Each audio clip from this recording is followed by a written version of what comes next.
Assalamualaikum warahmatullahi wabarakatuh. Bismillahirrahmanirrahim. Alhamdulillah wassalatu wassalamu ala Rasulillah wa ala alihi wa sahbihi ajma'in. Rabbi shrah li sadri wa yassir li amri wahlul 'uqdatan min lisani yafqahu qawli, amma ba'du. Puji dan syukur bagi Allah Subhanahu wa taala, Tuhan pemilik dan penguasa serta pentadbir sekalian alam. Dialah Allah yang kita hidup di atas nikmat-Nya dan kita akan kembali mengikut ketentuan ajal yang telah ditakdirkan oleh-Nya, dan kita akan kembali bertemu dengannya di akhirat nanti, insya-Allah. Selawat dan salam atas Nabi kita Muhammad sallallahu alaihi wasallam, juga atas ahli keluarga baginda, para sahabatnya dan para pengikutnya yang setia sehinggalah ke hari kiamat. Alhamdulillah. Jadi selamat kembali bertemu kita dalam siri majlis ilmu kita setelah bercuti hampir sebulan. Hampir ke lebih sebulan? Lebih sebulan. Jadi ibarat panggil sirih pulang ke gagang lah kita ni. Ada yang pergi merantau, melancong, bermusafir, berkelana. Ada yang sampai London, ada yang sampai mana lagi? Kelantan. Nah, nasib baik tak ada Afghanistan. Tan dengan tu dekat je kan. Jadi alhamdulillah, setelah daripada kita bercuti, kita pulang dalam kembali kepada majlis ilmu kita. Dia sebagai mukaddimah di tahun baru, walaupun sebenarnya setiap hari adalah kehidupan yang baru untuk kita, kerana anugerah Allah ni bersifat senantiasa baru. Bukan dia nak bagi kat kita tu 1 tahun, dia bagi kat kita 1 hari tu pun ya alhamdulillah. Tapi oleh kerana kiraan saja tahun tu baru dan orang pun dah anggap dia tu baru, kita pun ambil sempena untuk memberikan semangat bersempena keadaan tersebut. Padahal kalau dikira pada tahun baru bagi kita adalah waktunya orang Islam kembali ke rumah masing-masing setelah ibadat haji. Itulah kita katakan hari tahun kiraan bagi Islam. Kalau kira waktu zaman dulu tak pernah ada istilah tahun baru ni. Kalau kira lah zaman-zaman dulu tak pernah ada, baik dalam versi Islam, apatah lagi kita nak pergi ambil versi orang bukan Islam. Nak sambut tahun baru zaman dulu, orang tak sambut, kira macam New Year macam tu je. Tapi orang-orang lain ni yang sambut. Kita ni Islam ada 2 hari raya saja. Hari raya haji, hari raya puasa. Hari raya haji lebih besar daripada hari raya puasa. Disebabkan haji itu mengumpulkan, dia pertama dia berada dalam bulan haram. Kemudian dia mengumpulkan ibadat-ibadat yang tidak ada pada bulan lain. Dan kerana ayat Al-Quran cerita tentang kesempurnaan Islam pun turun pada musim haji. Jadi kerana itulah bila para sahabat nak menentukan bilakah tahun kiraan kalender Islam, maka mereka ambil daripada tarikh Muharram kerana baru selesai haji. Bila selesai haji ni, orang pulang ke tempat masing-masing dalam keadaan baru diampunkan dosanya oleh Allah Subhanahu wa taala. Jadi di situ tempat letaknya kegembiraan kita dengan proses perjalanan masa. Adapun tahun baru yang biasa disambut seluruh dunia pada hari ini, dia sekadar kiraan masa, kalender sahaja. Tidak ada kaitannya dengan rahmat Allah, keampunan Allah, dengan perayaan ibadat umat Islam. Apatah lagi, kalau kita tengok, dia tersangat berkait rapat dengan ritual-ritual yang asalnya daripada orang non-Muslim. Jadi sebab itu, saya tidaklah kata nak mengagungkan sangat tahun baru tu, melainkan mengambil sempena sahaja kerana kita dah terguna kalender tersebut. Ala kullin, kita pun di hujung tu bermusafirlah popok kita, cutilah sebulan. Bila cuti sebulan ni, memanglah kita nak kena ambil motivasi balik, nak suruh rasa semangat balik, nak datang majlis ilmu. Sebab sifat jiwa tu kita kena faham. Dalam diri kita ni ada jiwa. Yang kita sebut sebagai an-nafs. Nafsu ni, bahasa kita sebut nafsu, nafsu yang buruk ya. Tapi jiwa juga dikenali dalam bahasa Arab sebagai an-nafs. Sebab tu dia ada dipanggil tazkiyatun nafs. Tazkiyatun nafs maknanya penyucian jiwa. Sebab jiwa kita ni kadang-kadang dia kuat, kadang-kadang dia lemah. Kadang-kadang semangatnya tinggi, kadang-kadang semangatnya turun. Sebab sifat jiwa tu, kalau iman yang ada pada dia, kadang-kadang bertambah, kadang-kadang menurun. Okey. Orang tanya tentang roh kepada Nabi sallallahu alaihi wasallam. Maka Allah Taala jawab, "Wa yas'alunaka 'anir ruh, qulir ruhu min amri rabbi wa ma utitum minal ilmi illa qalila." Mereka bertanya tentang roh kepada kamu. Jawablah, roh itu urusan Tuhan. Kita tak tahu tentangnya melainkan sedikit sahaja. Jadi kita boleh rasa bahawa kadang-kadang jiwa kita ni rasa lemah je. Terutamanya apabila kita berjauhan dengan zikrullah. Zikrullah, salat, puasa, baca Quran, majlis ilmu. Saya tak boleh nak bayang macam mana, pasal kita ni orang lelaki kan, orang perempuan yang tak salat dalam masa seminggu atau 2 bulan, macam mana perasaan jiwa dia macam. Kita kalau tinggal satu salat pun kita rasa betul tak? Dia lah, bukan kita nak kata kita nak rasa benda tu, cuma saya nak kata berpisahnya kita dengan rahmat dan zikrullah tu adalah satu benda yang menjadikan jiwa kita lemah. Bukan kata para jemaah, ustaz sendiri pun baru ni hak cuti tu kan, rasa Allahu Akbar, lemah. Bukan kuliah ni je cutinya, semua kuliah baru ni kan, cuti sekolah, cuti kuliah, cuti duduk di kampung tu kan, macam-macam lagi, kebun, pergi jalan, pergi begitu begini. Tapi bila kita tidak duduk dalam majlis ilmu, kita rasa makin lama makin jiwa tu makin kuat, makin lemah, tak kuat macam nak sifat kita nak solat sunat, kau sifat kita nak puasa sunat, kau nak baca Quran, kau nak buat amal ibadat, dia jadi makin lama makin lemah. Sehinggalah apabila bermula kelas balik, kita pun alhamdulillah berasa. Dalam tafsir, tadabbur pun kita start balik, kita rasa dapat balik. Sebab apa? Sebab panggil kita dah terbiasa dalam keadaan tersebut. Cuba kita perhati diri kita, suasana diri kita dalam Ramadan macam mana. Jiwa kita sebenarnya dididik, dilatih dengan majlis ilmu, dengan baca Quran, dengan puasa. Akhir sekali dengan panggil pelatihan itu, kita rasa satu kelainan pada jiwa, pada badan, pada hubungan kita dengan Allah Subhanahu Wa Taala. Lepas tu habis je Ramadan, kita berhari raya, hilang balik. Nak tunggu datang semula tu, kena jumpa Ramadan balik. So ada orang sifat tazkiyatun nafs dia adalah bersifat tahunan. Dia sucikan jiwa dia bersifat tahunan. Ada orang sifat sucikan diri dia kepada Allah Subhanahu, hak suci hak tiap hari dalam solat tu memang dah. Orang mukmin sepatutnya mensucikan dirinya kepada Allah 5 kali sehari. Dengan wuduk dosanya gugur. Dengan salat diampunkan dosa-dosanya. Duduk kata amin dengan malaikat, diampunkan dosanya.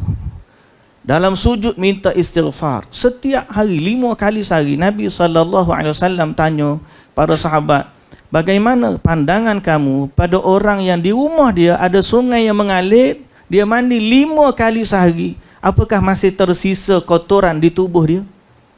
Sahabat kata tak, kita mandi 3 kali sehari pun kita rasa banyak dah. Betul tak? 2 kali sehari tu normal. Tu pun orang Arab tengok kita banyak mandi orang Malaysia ni. Betul tak? Sebab Islam dah mengangkat nilai kebersihan. Saya baca dalam artikel, orang Eropah dulu mandi setahun sekali. Europe dulu bukan sekarang ni, dulu sebelum datangnya Islam. Oh, Jepun pun mandi tempat mandi awam. Kat rumah tak ada bilik air. Bila geng Viking datang, wanita-wanita Eropah ni rasa terpesona dengan geng Viking. Ramai nak kahwin dengan Viking. Sebab dia mandi sebulan sekali.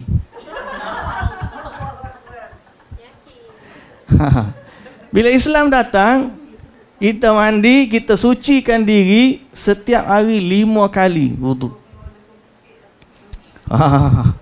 Jadi nak sebut apa? Allah ni nak menjadikan kita suci. Nabi SAW bagi perumpamaan, kalau depan rumah seorang tu ada sungai, dia mandi 5 kali sehari, apakah masih ada kotoran di tubuhnya? Sahabat jawab tidak. Kata Nabi SAW, begitulah salat 5 waktu mensucikan manusia, gugur daripada dosa-dosa. Tapi ada orang nilai kebersihan jiwa dia lebih besar daripada salat 5 waktu. Ada lagi tambahan yang kita sebut sebagai Ramadan, datang lagi tambahan kepada tu. Ada orang bersifat sucinya dia kerana dia senantiasa baca Quran, senantiasa istighfar, senantiasa berada dalam majlis ilmu, sehingga akhirnya bila ada dalam majlis ilmu, majlis zikir, majlis baca Quran dan sebagainya, menjadikan jiwa dia rasa tenang, suci, bersih, damai. Sebab tu kita kena senantiasa menambahkan keimanan kita kepada Allah. Dan saya nak ajak kita semua untuk kekal istiqamah dalam majlis ilmu. Kerana majlis-majlis sebegini sebenarnya bukan sekadar halwa telinga. Dia adalah makanan untuk jiwa kita. Kita kalau dah terbiasa duduk dalam majlis ilmu, tak ada tu kita rasa kosong je. Masa PKP tu kosong, tak tahu. Macam kita ni, kalau perut lapar tak apa lagi. Tapi kalau jiwa kita meronta, rasa macam kosong je. Sebab tu saya kata, pada saya tak boleh nak letak diri saya pada macam mana wanita dia tak salat beberapa hari dalam sebulan, dan dia rasa sebahagian orang bila dia tak boleh salat, dia putuskan habis daripada ilmu. Majlis ilmu tak dengar, zikir pun tak ada, baca Quran pun tidak. Kurang-kurang Aisyah radhiyallahu anha, walaupun dia tak boleh salat, Nabi baca Quran, dia duduk dengar dekat Nabi. Nabi baca, dia duduk atas riba dia, disikat rambut Nabi. Nabi pergi salat, dia uruskan Nabi pergi salat. Walaupun dia tak boleh salat, tapi dia masih lagi ada hubung kait dengan zikrullah. Itu ni kalau tak salat, pakai cuti terus nah. Cuti segala-galanya, cuti. Allah bagi cuti salat aja. Zikir pun cuti, Quran pun zikir. Majlis ilmu kalau cuti juga, Allahu Akbar. Kurang-kurang kita kalau ada teknologi boleh dengar dan sebagainya. Cuti. Bangun pun dah jadi lewat dah, padahal keberkatan waktu tu tak mestinya dengan tu. Kita bangun awal, sediakan makanan untuk suami, keberkatan, uruskan anak-anak, lepas tu kita zikir pagi. Banyak keberkatan, tapi gitulah. Jadi saya pesan kepada diri saya juga sebenarnya, dan kita semua, agar kita senantiasa meletakkan keutamaan pada jiwa kita. Kita hiburan, Nabi SAW sebut, wa ju'ilat qurratu aini fi salah, dijadikan hiburan bagiku pada salat. Sebagaimana kita rasa seronok bila kita boleh pergi melancong, kita rasa tenang bila kita boleh tengok tempat-tempat yang indah. Sebahagian tu dia boleh release tension kalau dia boleh pergi shopping, contoh. Tapi Nabi SAW, ketenangan dia bila boleh salat, dia rasa tenang. Bila kita duduk dalam majlis ilmu, kita rasa damai. Bila kita tak ada, kita rasa kosong je. Sebenarnya kita kena bersyukur kepada Allah kerana hati kita sudah kenal apa yang dia perlu sebenarnya. Ada orang dia tak rasa benda tu. Hati dia dah jadi mati. Dia tak rasa. Yang kita paling bimbang macam tu. Dia baca Quran pun, kau baca, solat kau tak solat, baca Quran kau tak baca Quran, zikir kau tak zikir, ada majlis ilmu kau tak majlis ilmu, dia rasa okey je, aku tak ada apa. Sebenarnya hati dia telah mengalami satu situasi, bahasa kita mungkin dia paralyzed, lumpuh. Hati tu macam orang kena stroke, cucuk, tak rasa. Tak tak? Orang stroke, doktor pegang kaki, dia ambil cucuk sebelah. Rasa tak? Tak. Rasa tak? Tak. Bukan kaki itu tak ada, tapi dia dah lumpuh. Sel dia dah mati. Yang kita bimbang, hati yang lumpuh. Stroke hati bahasa kita, stroke hati. Kena juga stroke hati tu. Baca Quran ke tak baca Quran, sama. Salat ke tak salat, sama. Ada ilmu, majlis ilmu ke tak ada majlis ilmu, sama. Bahkan yang lebih dahsyat daripada tu, dia lihat kematian depan mata, orang mati depan dia, dia masih lagi rasa, aku tak, macam seolah-olah dia tak akan mati. Sebahagian orang tengok kematian, dia rasa, ya Allah, akbar, dekatnya aku, tak tahulah bila pula aku. Sebahagian orang bila tengok musibah, dia kata, Alhamdulillah, ya Allah, aku sihat. Dia ambil iktibar, sebab hati dia masih lagi hati yang hidup. Jadi macam mana soalnya kita nak menjadikan hati kita tu hidup? Majlis ilmu.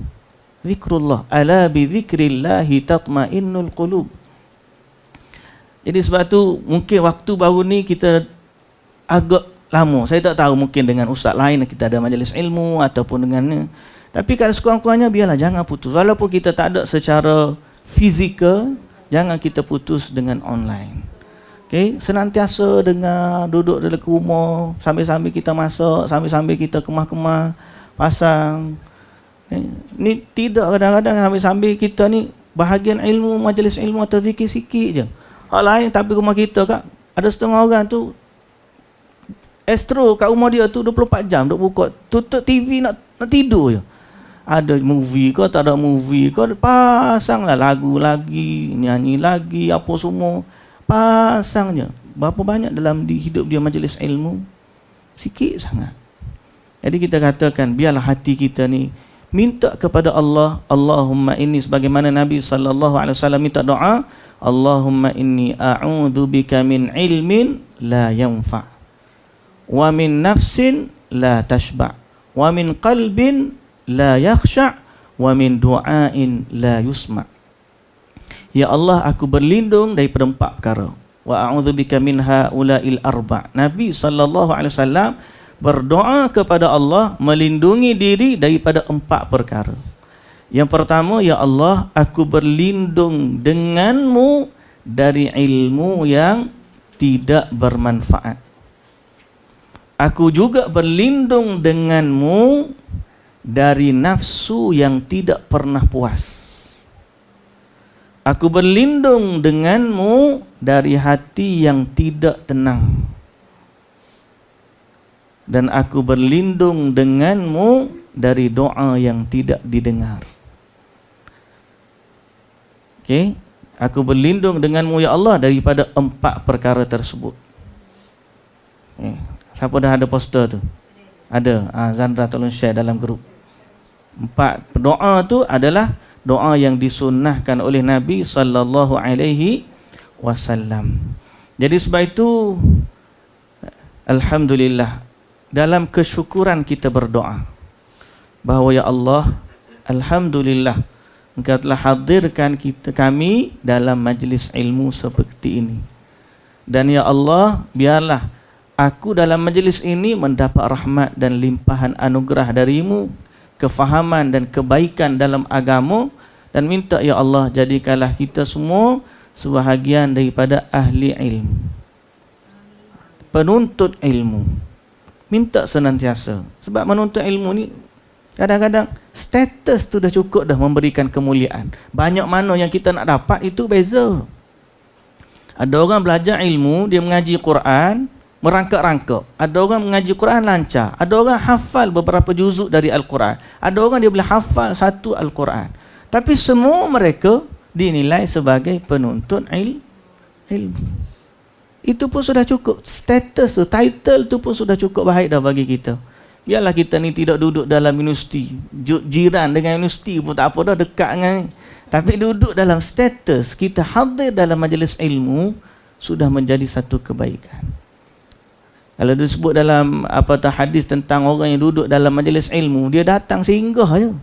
Duduk di luar ujung-ujung, tapi dia dengar majlis ilmu. Dia pun termasuk juga yang didoakan oleh malaikat Allah Subhanahu wa taala. Allahu akbar. Mudah-mudahan Allah bagi kepada kita kekuatan istiqamah. Dan saya juga minta daripada para jemaah, doakanlah ustaz-ustaz juga. Ya, ustaz-ustaz pun sangat perlu kepada doa. Sebab kita ni orang je mengajar, lagi besar tanggungjawab dia. Hadis pun sebut orang mengajar ni berat. Antara yang pertama dihumban dalam api neraka ialah orang yang mengajar.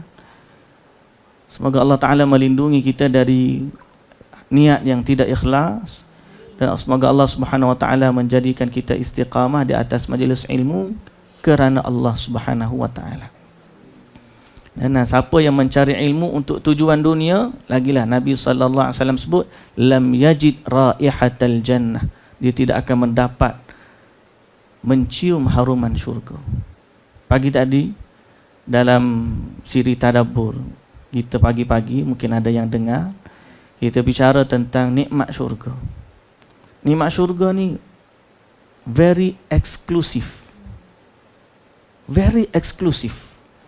Eksklusif untuk orang yang beriman, sehingga apa saja yang ada dalam syurga, whatever, sampai ke tahap orang kafir ni nak masuk syurga tak boleh, nak tengok syurga tak boleh, nak dengar bunyi-bunyian merdu dari syurga tak boleh, nak cium haruman syurga tak boleh. Bahkan lebih dahsyat daripada tu, even imagination, dia nak imagine syurga tu macam mana pun tak sampai. Sebab Nabi SAW sebut dalam hadis, Allah sendiri yang berfirman dalam hadis Qudsi, a'dattu li'ibadiyas salihin ma la 'ainun ra'at wala udhunun sami'at wala khatara ala qalbi bashar. Allah Ta'ala berfirman, aku sediakan bagi hamba-hambaku yang saleh apa yang mata tak pernah tengok. Maknanya sifat terujanya ahli syurga, bila masuk syurga dia akan rasa terpegun dengan syurga sebab dia tak pernah tengok nikmat macam ni. Bila dia dengar suara-suara syurga, nyanyian-nyanyian para bidadari, kicauan-kicauan burung syurga, dia tak pernah dengar seperti itu indahnya suara. Bahkan dia mencium haruman-haruman syurga, tak pernah dia cium sepertinya. Dan dia tengok, dia rasa, aku tak pernah tengok keindahan seperti ini sebelum ini. Kerana apa? Kerana syurga very eksklusif, hanya untuk orang-orang yang beriman kepada Allah. Dan yang paling eksklusif dari segala itu ialah nikmat melihat Allah Subhanahu wa ta'ala. Hanya kepada ahli syurga sahaja. Tidak ada yang tidak boleh dimiliki oleh selain daripada mereka. Jadi Allahu Akbar. Ilmulah, belajarlah saya katakan. Duduk dalam majlis ilmu ni satu kemuliaan. Tapi cari yang benar lah. Cari yang benar. Sehari dua hari ni banyak cerita tentang bulan Rejab pula. Banyak sangat cerita kempen-kempen berkaitan Rejab. Kita tak ada masalah kempen amal ibadat. Bulan Rejab adalah salah satu bulan mulia kerana dia salah satu bulan haram. Tapi jangan dicemari dengan menyebarkan hadis-hadis palsu dan amalan-amalan palsu. Sebab amalan palsu ni adalah dusta, scammer. Dan dia tipu tu bagi pihak siapa? Dia tipu orang beramal, tapi dia guna nama siapa? Dia guna nama Allah. Sebab dia kata kalau buat sekian-sekian dapat pahala sekian-sekian. Siapa yang dah bagi pahala? Allah. Dia telah berdusta atas nama Allah bahawa akan ada pahala sekian-sekian, yang mana pahala tu sebenarnya milik Allah. Kalau Allah tak bagi tahu pahala tu, tiba-tiba dia yang reka, maka dia telah berdusta atas nama Allah. Apatah lagi bila orang tanya mana hujah benda ni boleh buat, dia bawa pula hadis dan hadis tu palsu. Dia berdusta pula atas nama Rasulullah sallallahu alaihi wasallam. Jadi berapa banyak orang yang menginginkan kebaikan, tapi sebenarnya mereka terpesong daripadanya. Jadi sebab tu saya kata, carilah majlis ilmu yang benar. Pagi tadi ayah saya pun tanya, dia kata banyak sangat duk saya bahas. Cerita ni dia duk tak answer. Betul kau ni? Dipanggil saya abang. Betul kau ni abang? Lepas tu hantar lagi. duk baca zikir Allahumma jazallahu anna istighfar tu 170 kali tu, istighfar rejab tu. Saya kata tak ada istighfar rejab ni. Baik istighfar macam biasa je lah. Allahumma anta rabbi la ilaha illa anta khalaqtani.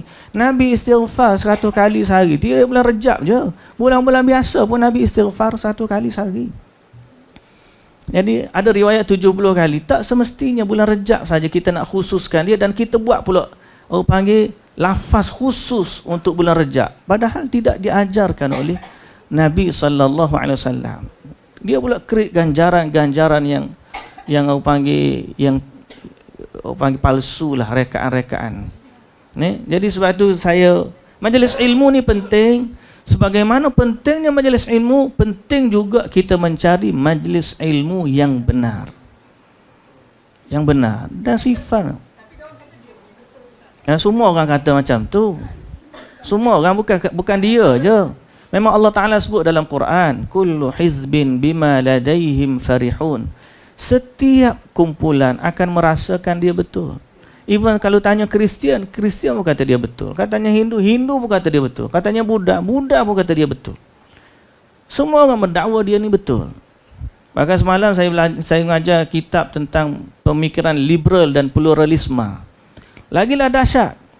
Bahagian geng-geng pluralisme ni, dia tidak ada kebenaran mutlak. Pada dia, kebenaran itu bersifat relatif atau subjektif. Setiap orang boleh jadi betul, boleh jadi salah. Jadi saya mungkin betul pada saya, tapi mungkin awak takut saya salah. Tapi yang awak kata salah tu mungkin pada saya betul, mungkin. Dia confusing zaman lah ni. Kita dalam agama, kebenaran kita jelas, milik Allah dan Rasul. Apa yang Allah Ta'ala kata betul, itulah kebenaran bagi kita. Apa yang Nabi kata betul, itulah kebenaran bagi kita. Kalau Allah kata salah, tetap salah, walaupun orang kata betul. Pasal apa? Al-haqqu min rabbik. Kebenaran itu milik Allah. Jadi berbalik kepada isu tadi, semua orang mendakwa dia betul. Memang dalam dunia ni tak ada orang yang merasa salah. Dia salah pun tetap dia kata betul. Dia salah pun tetap dia kata dia betul. Bapa, memang kebanyakan manusia macam tu, sukar untuk menerima kesalahan. Tapi bagi orang yang bila dia tengok kebenaran milik Allah, dia akan rasa tunduk, ya Allah. Apa sahaja yang Allah kata, itulah kebenaran. Kerana Allah Ta'ala sebut, Al-haqqu min rabbik. Kebenaran itu milik Allah, milik Tuhan. Jadi kita kata, sekarang ni, dia kata dia betul. Okay? Kita kata benda dia buat tak betul. So, mana hujah dia? Di mana yang membezakan ataupun kayu pemutus antara kita dengan dia, yang mana betul, yang mana salah? Mesti dalil. Dan kalau kita tak jumpa dalil pun, tetap juga akan akhirat nanti kita jumpa dengan Allah, dan di saat itu Allah akan mengadili kita. Siapa yang benar dengan kehendak dia, yang betul. Dan kita compare dalil dia dan dalil dia orang dalam. Semua orang boleh buat keluar geran. Betul tak? Semua orang boleh buat dia punya klaim masing-masing. Geran palsu pun ada. Betul tak? IC palsu pun ada. Jadi dalil pun kita kena tahu mana yang betul, mana yang salah. Pagi tadi yang Tara ditanya tentang jazallahu anna Muhammadan ma huwa ahluh. Pernah dengar zikir tu? Zikir yang memenatkan malaikat untuk tulis selama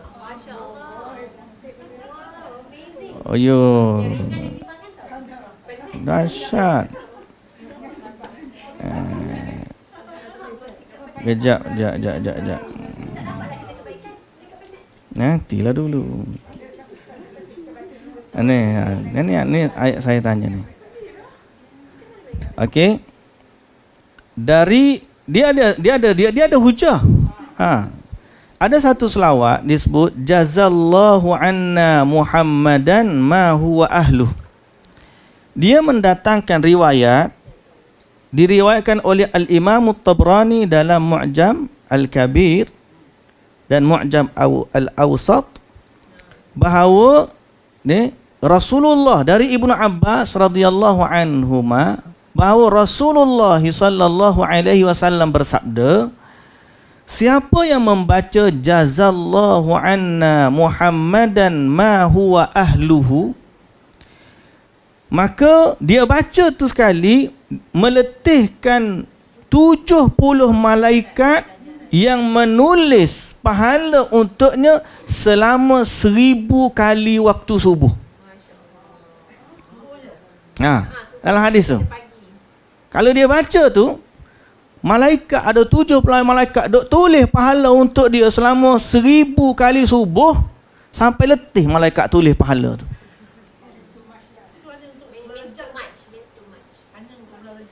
Tak, ni semua selain daripada Rejab pun dia pakai hadis ni. Dan berbalik, saya nak sebut isu tadi, Sandra sebut, tapi dia ada dalil. This is contoh. Dia kata ada hadis. Tapi kita kena compare hadis ni, memang ada. Bila dicek balik, riwayat hadis ni terlalu lemah, dhaif jiddan. Dhaif yang besar, bersangatan lemahnya status hadis ni. Dan bukan saja dia lemah, dia bertentangan against ayat Quran. Ayat Quran yang mana? Dalam surah Al-Anbiya ayat 19, Allah Ta'ala berfirman, walahu man fis samawati wal ard. Milik Allah siapa sahaja di langit dan di bumi, kepunyaan Allah.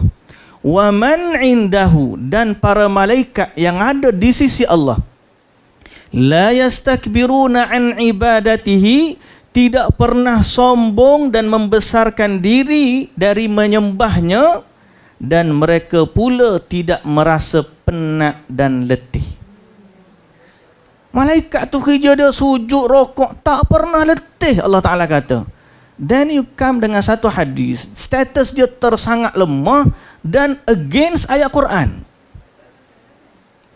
So kita kata tak boleh pakai lah. Mungkar dalam bahasa status ada kita, hadis yang lemah bertentangan dengan hadis yang sahih, kita panggil hadis tu mungkar. Macam mana yang boleh terima malaikat tu letih? Sedang ayat Quran kata malaikat tak letih. Betul. Jadi isu dia tadi ialah setiap orang boleh berhujah, dia kata dia betul. Tapi at the end kita kena nilai balik dengan akal yang waras, dengan ilmu yang telah disusun oleh para ulama, dengan hadis-hadis disiplin ilmu, mana satu yang benar dan mana satu yang salah.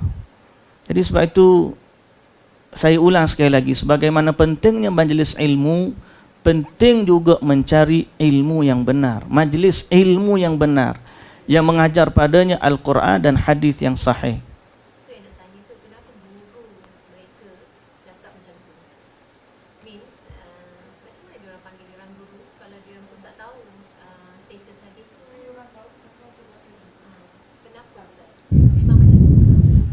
Ada kadang-kadang kerana dia benda tu dia terima daripada guru dia, dan dia rasa benda ni value. Ya, turun-temurun. Dia rasa value benda ni sebab tok guru dia bagi tahu. Kita walaupun tok guru yang bagi tahu, sebagai orang yang beriman dan orang yang jujur dalam menilai, kerana kita mengharapkan pahala dari Allah, bukan daripada individu. So kita nak pastikan amalan itu benar-benar valid di sisi Allah. Mereka mungkin sebab tok guru dia kata, lepas tu viral pula, tapi tak cross check. Takkanlah tok guru aku salah. Dan benda tu berlakulah rantaian, akhirnya disebarkan tanpa diselidiki dan diamalkan. Jadi kita sebagai orang yang orang panggil beriman kepada Allah dan jujur dalam beribadah, jujur dalam mencari kebenaran, selidiklah apa sahaja yang orang bagi tahu kepada kita untuk diamalkan, semaklah, buatlah cross check. Kita pun kalau ada benda-benda message yang berkaitan dengan urusan dunia, dia kata you ada voucher, you nak dapat 10,000, sila claim di nombor ini, tekan nombor ni untuk dapatkan. Kita berkata, ya ke? Kita tanya, benda ke betul ni, scammer ke tidak? Sebab kita takut kita buat tu benda yang salah. Agama sepatutnya lebih kita takut daripada tu. Jadi sebab tu benda ni kalau tak ada majlis ilmu yang kita dok bincang, kita tak jumpa. Jadi saya ulang sekali lagi, kita semua ni dan ajak lagi pakat ramai-ramai, sebarkan link kalau dia tak boleh datang. Kalau boleh datang, penuhkan pak kita ni dengan orang panggil jemaah agar kita merasakan kenikmatannya majlis ilmu. Dan nikmatnya majlis ilmu ni mesti dengan ilmu, bukan dengan gelak ketawa. Bila kita majlis ilmu ni nikmatnya macam saya, kita tahu benda yang benar daripada yang salah. Di situlah nikmatnya. Bukan kita datang majlis ilmu, bila kita happy, kita rasa aku seronok lah majlis ilmu hari ni. Pasal apa? Daripada tu dia suruh ustaz pandai buat lawak. Lawak itu bukannya kemanisan ilmu. Betul tak? Mari pula, kawan tu pula dengar rupanya putih melepak, pakai spek hitam pula handsome pula. Akulah minat lagi majlis ilmu ni. Mari ustaz je ni masuk kebun ni, muka apa pecah rumah malam ni. Ustaz ni pula dah mari. Muka aja pecah rumah tapi tidak pecah rumah lah nak sebutnya. Tapi nak sebutnya apa? Kemanisan majlis ilmu, biarlah dia berada di atas ilmu.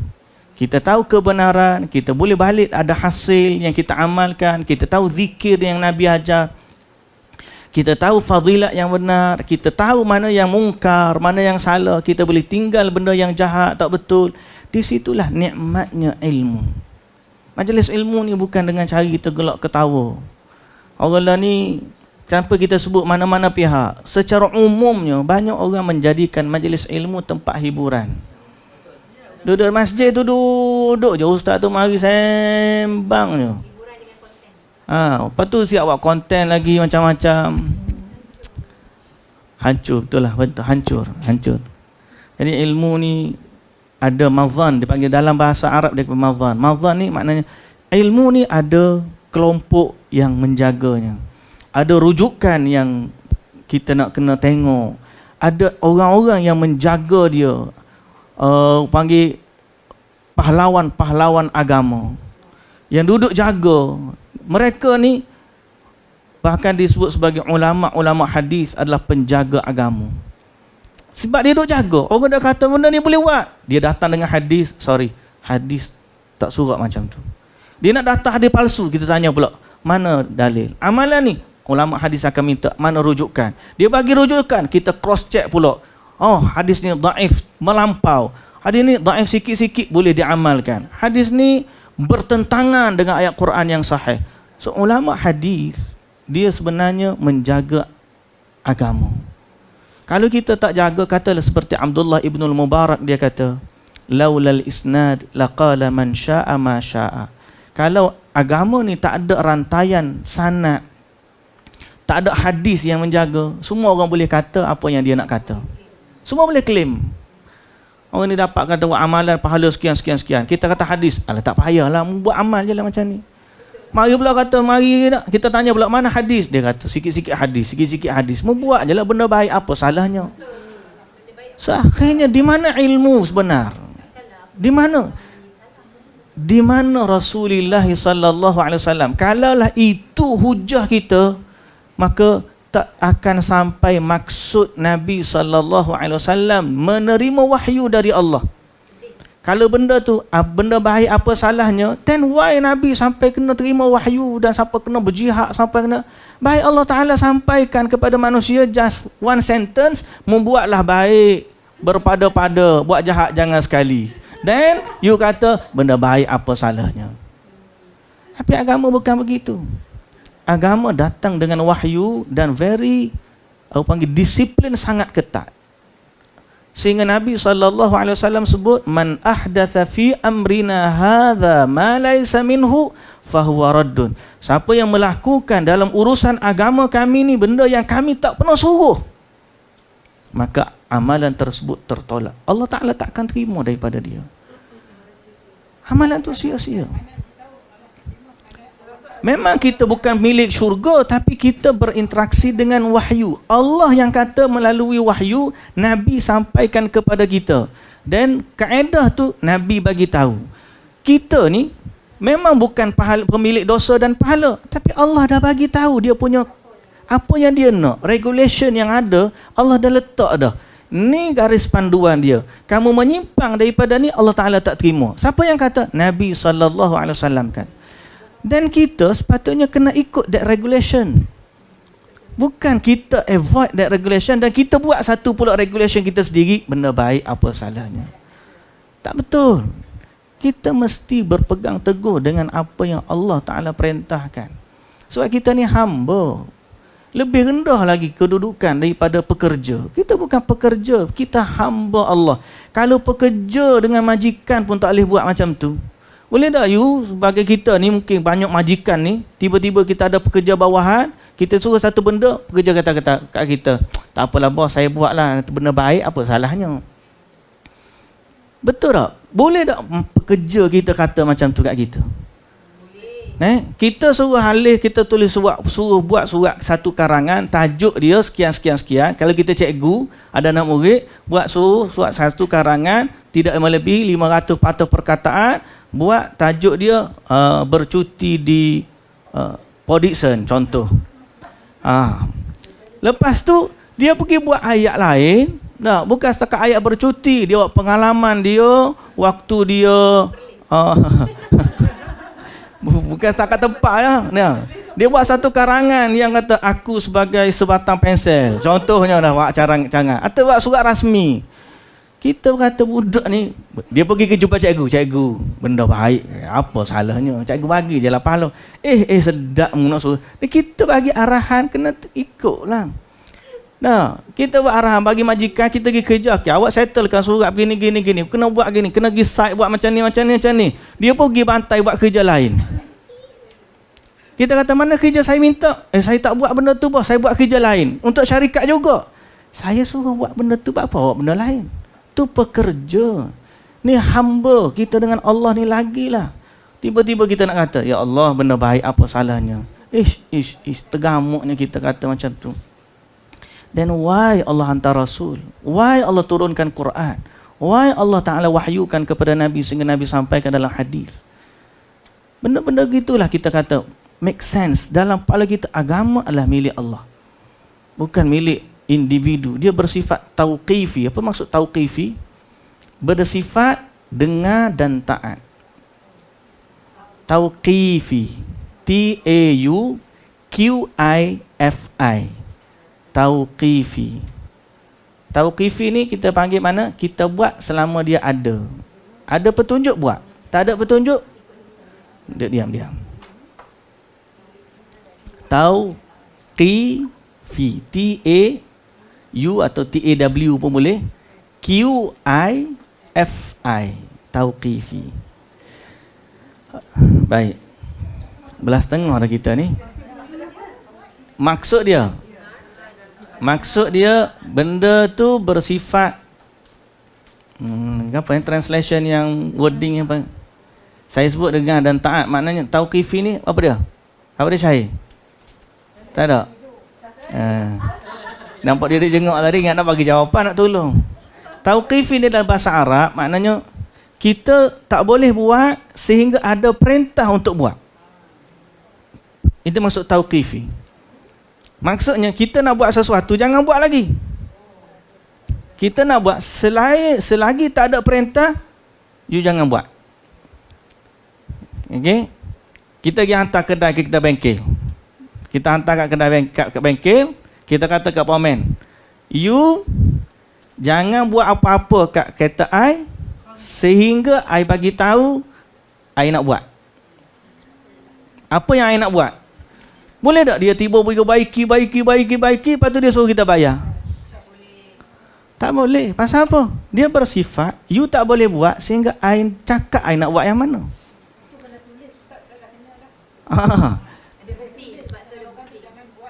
Dan yang saya nak sebut, dalam agama lebih daripada tu.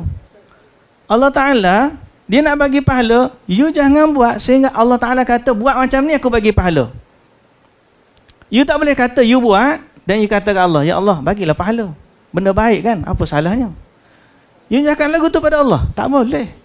Sebab tu dia panggil agama ni tauqifi. You tak buat sehinggalah ada perintah yang memerintahkannya. Okay? Tapi itu memang Kalau tidak, semua orang boleh salat. Aku nak salat zuhur 5 rakaat. Why? Apa salahnya? Tak ada larangan pun larang. Salat kot. Kalau saya tanya, kita semua ni, ada tak larangan dari Allah, salat zuhur tak boleh salat 5 rakaat? Tak ada. Ada tak larangan dari Allah, salat asar tak boleh salat 7 rakaat? Tak ada. Ada tak larangan dari Allah, ni kita sebut yang tambah ni, bukan yang kurang, yang lebih baik.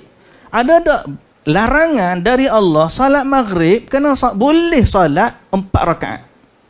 Tak ada. Then why you tak boleh salat? Sebab kita terikat dengan perintah. Allah Ta'ala kata 3 rakaat salat maghrib, 3 lah. Kita tak tambah. Pasal apa? Sebab kita dalam agama, kita tak buat melainkan apa yang diperintahkan. Kalau Allah Ta'ala perintahkan open, you buatlah sebanyak mana, then okay. Berzikirlah kepada Allah sebanyak-banyak yang kamu nak, makin okay. Salat malam, Nabi SAW sebut, salat malam 2 rakaat. Sebahagian ulama sebut, bila Nabi sebut 2 without limitation. Boleh salat sampai 10 rakaat, boleh salat 20 rakaat, boleh salat sampai 100 rakaat, kalau you mampu. Tapi dalam sudut yang lain, Nabi sendiri salat 8 rakaat campur witir 3. So ada sunnah pada perbuatan. Tapi kalau orang nak lebih, kita kata salatlah lebih, tak apa, sebab Nabi tak letak limitation pada perkataan dia. Tapi masih lagi dalam kerangka agama, benda baik yang ada dalam, tiba-tiba contoh dalam bab Rejab, istighfar baik, tak ada masalah. Tapi mengkhususkan, buat satu, orang panggil apa, sentence khas, dan kita jenamakan dia sebagai istighfar Rejab, dan kita create pula pahala yang mana Allah Ta'ala tak sebut, Nabi tak ajar, dan kita kata kepada orang, this is very, orang panggil, amalan yang paling besar, pahala dia sebalang punya Rejab, siapa yang tak buat rugi, dan pahala dia sekian. Kita kata, siapa yang kata? You telah berdusta atas nama Allah kalau you buat. Boleh sampai ke tahap tu. Macam saya kata, don't put words in my mouth. Contohlah. Oh, cakap speaking hari ni main-main. Oh, ada apa? Nah, saya mari sini jadi gini pula dah. Kalau duduk sekolah tak jadi gini, wali lain macam duduk sini ni. Nah, kalau kita ni, kita cakap macam-macam, orang apa kata macam tu? Saya tak kata, you jangan cakap, saya tak kata. Tiba-tiba nak kata tentang Allah. Dengan manusia pun kita tak boleh buat macam tu, dengan Allah apatah lagi.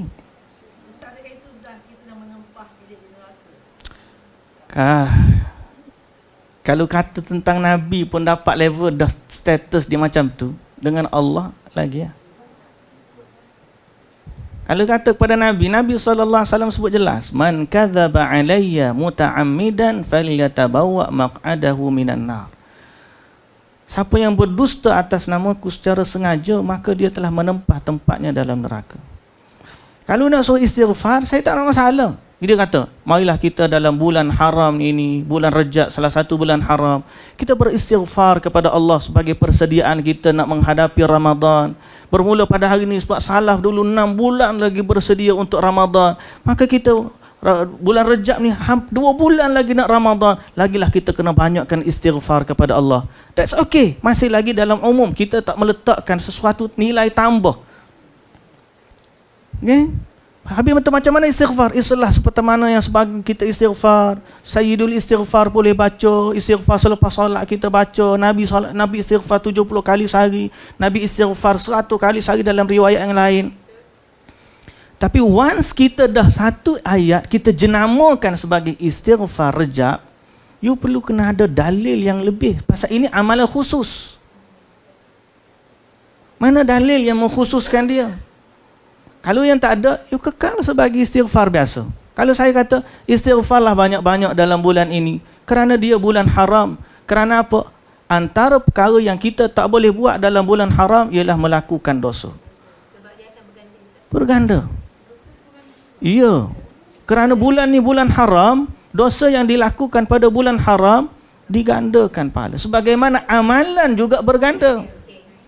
Amalan berganda, dosa pun berganda. Jadi kita kata menghormati kesucian bulan haram benar, tapi jangan dicemari dengan amalan-amalan yang tidak ada dari Al-Quran dan juga As-Sunnah.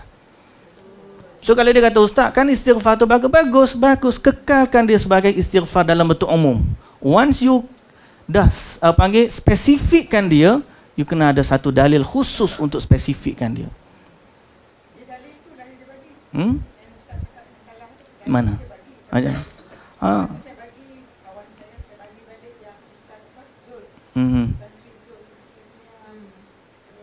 Mufti. Cerita lama pula. Tak apalah. Benda yang biasa.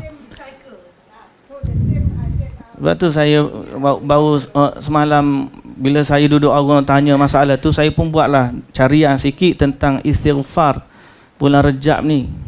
Kalau tidak ada dalil yang khusus dalam versi ahli sunnah, even hadis palsu dalam bab ni pun tak ada. Dalam versi ahli sunnah, yang ada tahu dalam versi kitab Syiah. Bila saya tengok, Allahu Akbar. Orang kita ni tak tahu main, orang panggil pakai ambil, dia panggil Hatibul Lail. Dia minta suruh kita viralkan. Tahu tak Hatibul Lail? Orang Arab ni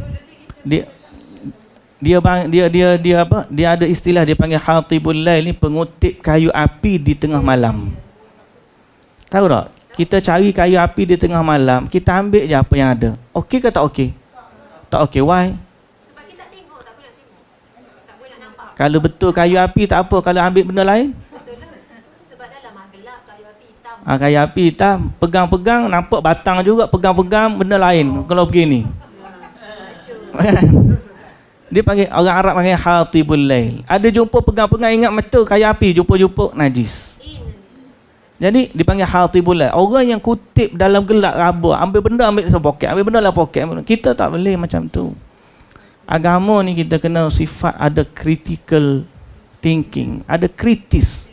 Bukan kita nak mengkritik agama, tak, kita nak semak.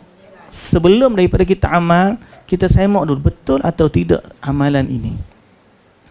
Kalau tak betul, buatlah berpada-pada. Walaupun benda tu dah biasa, tapi benda tu memang Nabi ajar. Apa dia buat? Berzikir subhanallah walhamdulillah wala ilaha illallah wallahu akbar. Apa nak buat? Saya bulan Rejab ni nak baca Quran, sebab memang tidak bulan Rejab pun bulan lain saya baca Quran. Dan okey. You kekal dalam keumuman dia dan lebih selamat daripada you nak ambil satu benda yang khusus yang tidak ada dalil, dan you cover pula dengan amalan ada fadilat yang tidak sahih daripada Nabi. Lagi dahsyat. Yang tu adalah ustaz selebriti. Jadi orang terlalu percaya. Sebab tu itulah panggil tanggungjawab dia besar. Bukan masalah selebriti tu, masalah kesedaran kita. Selebriti dalam satu sudut dia bagus. Dia boleh memberikan impak yang baik dengan satu. Tapi itulah. Allahu Akbar. Yang penting bukan masalah selebriti tu selebriti. Yang paling penting ialah sikap kita sebagai individu mukmin yang mesti ada sifat semak tu. Cuba satu ayat Quran. Di akhirat nanti ramai sebenarnya orang akan mengadu kepada Allah dengan orang yang mereka ikut. Ni? Tapi hari saya first time lah bagi tahu. Orang tu dia share lah something yang tak betul lah dekat social media. Saya ambil masa lama jugalah untuk reply DM dia lah, cakap benda ni tak sahih lah kan. Kita pun takut juga kan. Alhamdulillah dia terima, lepas tu dia delete. Dia macam influencer jugalah kawan kita. Alhamdulillah. Alhamdulillah, Masya Allah. Tapi dia sebab dia kata dia kata dia main share daripada orang lain. Orang lain tu bukan dekat dia. Baik, untuk tujuan ni hari ni berkaitan dengan topik ni, cuba kita baca dari surah Al-Furqan. Okey. surah Al-Furqan, dan kita baca daripada ayat yang ke-25. Surah Al-Furqan, surah yang ke-25. Daripada ayat yang ke-25 juga. Al-Furqan 25. Cuba kita baca. Nombor surah 25, ayat pun 25. Surah yang ke-25 dari ayat yang ke-25. Sampai nanti kita baca sampai ayat yang ke-30. 30.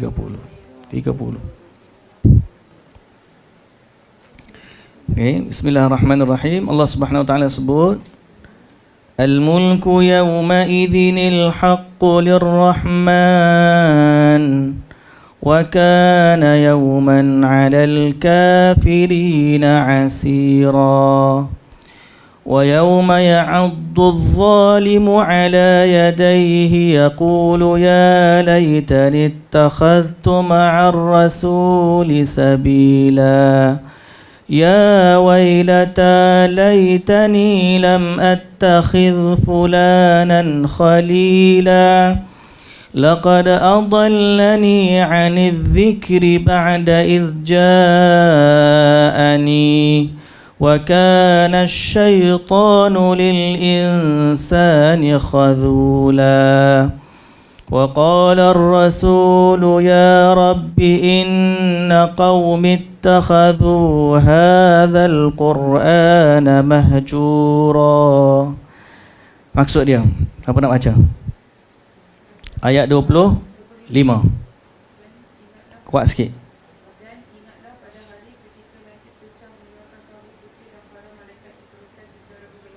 Itulah hari akhirat, langit akan pecah dan turunlah para malaikat.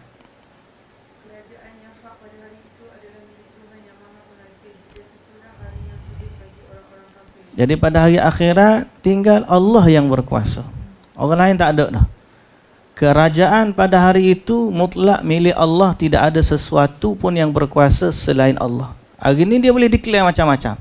Dia boleh kata ya, dia boleh kata tak. Dia boleh kata Tuhan kata, dia boleh kata orang tu kata, boleh. Hari tersebut Allah sahaja yang berkata-kata. Yang lain, you shut up. Betul lah. Tutup mulut. Allah Ta'ala kunci mulut. Yang bercakap, tangan, kaki, kulit, even kulit yang berkata. Hari tersebut, mutlak milik Allah. Al-mulku yawma idhinil haqqu lirrahman. Hari tersebut, kerajaan, kekuasaan mutlak hanya milik Allah. Dan hari tersebut untuk orang kafir sangat sukar. Lagi? Dan ingatlah pada hari ketika orang-orang zalim menggigit dua jarinya, menyesali perbuatannya seraya berkata, wahai sekiranya dulu aku mengambil jalan bersama Rasul. Orang yang zalim, iaitu orang yang menzalimi diri mereka sendiri. Paling utama ayat ni berkaitan dengan orang yang syirik kepada Allah. Sebab mereka tak ikut Rasul. Rasul ajak kepada iman, dia tak ikut Rasul. Dia buat cara dia sendiri. Lalu dia menggigit jari dia kerana menyesal di hari akhirat. Dan dia mengatakan, alangkah baiknya kalau aku dulu bersama dengan Rasul. Lagi? Wahai semata aku, sekiranya dulu aku tidak menjadikan si fulan itu teman akrabku. Ni follower. Ayat follower ni. Ayat follower yang akan berkata di akhirat nanti. Dia akan ikut influencer. Dia pun kata apa ni akhirat nanti, dia kata, ya wailata laitani lam attakhidh fulanan khalila. Alang celakanya aku. Kalaulah atas dunia dulu aku tak ikut fulan tu. Berapa ramai orang menyesal kerana dia silap ikut orang. Apa ni, kita ambil lagi satu ayat yang betul keluar ayat Quran, istilah dia follower. Ada. Okey, sambung. Sungguh dia telah menyesatkan aku dari peringatan Al-Quran ketika Al-Quran itu telah datang kepadaku, dan syaitan memang pengkhianat manusia. Dia kata sebab orang tu lah Quran datang kepadaku, aku tinggalkan Quran. Sebab orang tu lah. Alangkah celakanya aku kalau aku tak ikut dia. Sebab dialah bila Quran datang kepada aku tinggalkan Quran, aku ikut dia. Dan sesungguhnya syaitan itu apa tadi? Pengkhianat kepada manusia. Syaitan duk suruh ikut. Padahal kalau ikut Quran dengan sunnah ni jelas-jelas dah. Ikut juga orang tu. Padahal orang tu tak ada hujah pun. Lagi?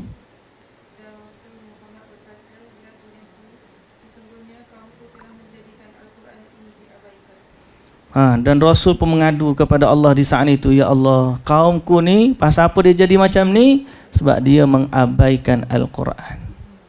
Padahal ada depan mata dia ada Quran. Dia dah amal juga benda-benda hal lain.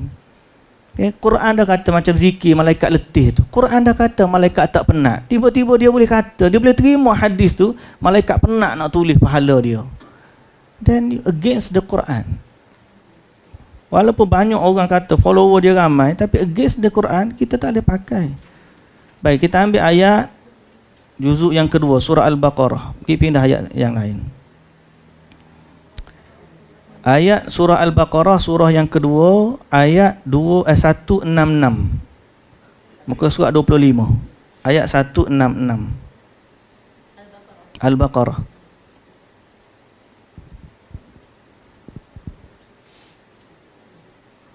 Atau ambil 165 pun boleh. Ambil 165 pun okey.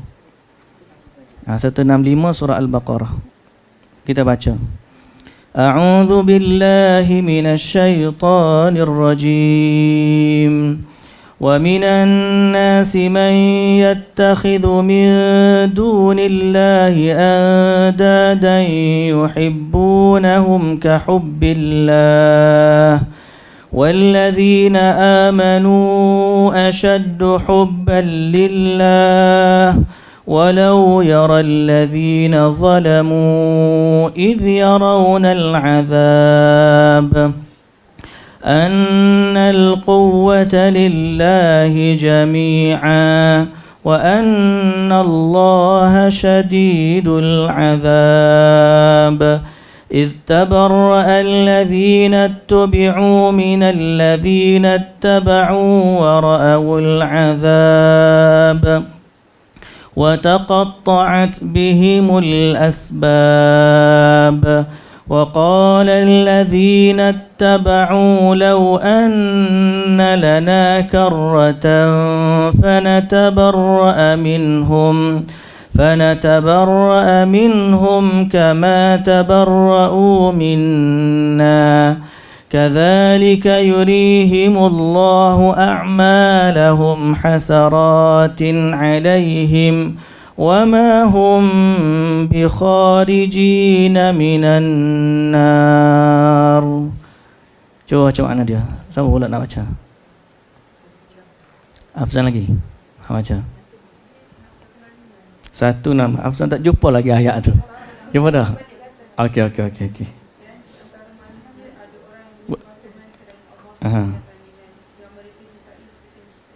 Ada orang mencintai sesuatu selain Allah seperti mana dia cinta kepada Allah. Mana dia dengar tu macam level Tuhan. Dia buat kepada sesuatu yang lain. Even patung dan even juga manusia.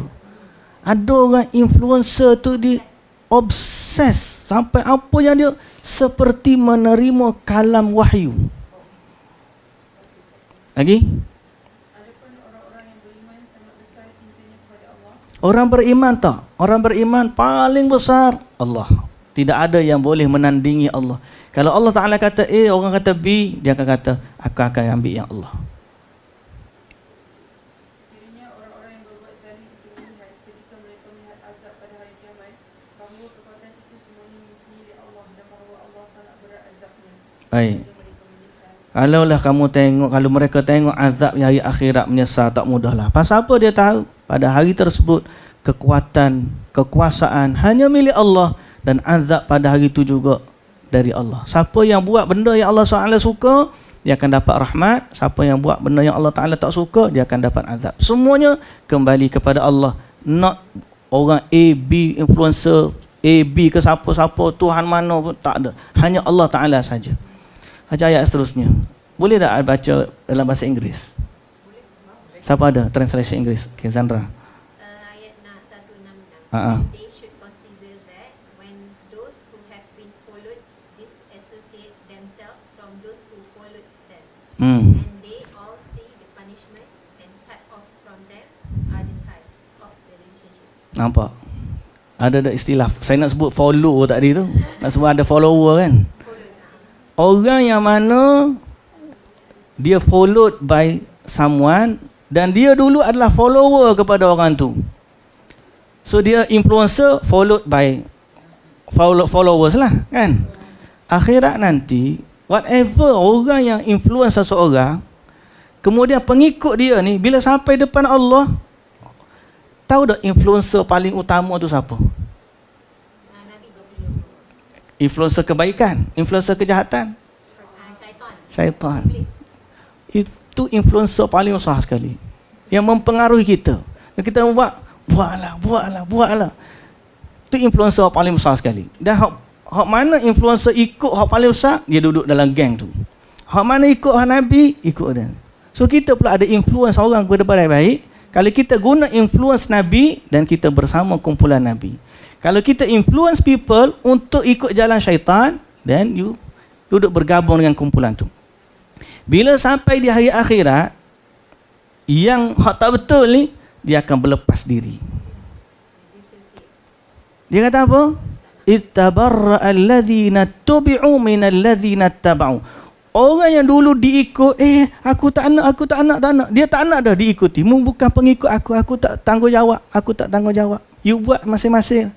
Pasal apa? Sebab dia dah nampak betapa banyaknya influence yang dia buat menyebabkan orang tu ditimpa azab dan dia nak berlepas diri daripadanya.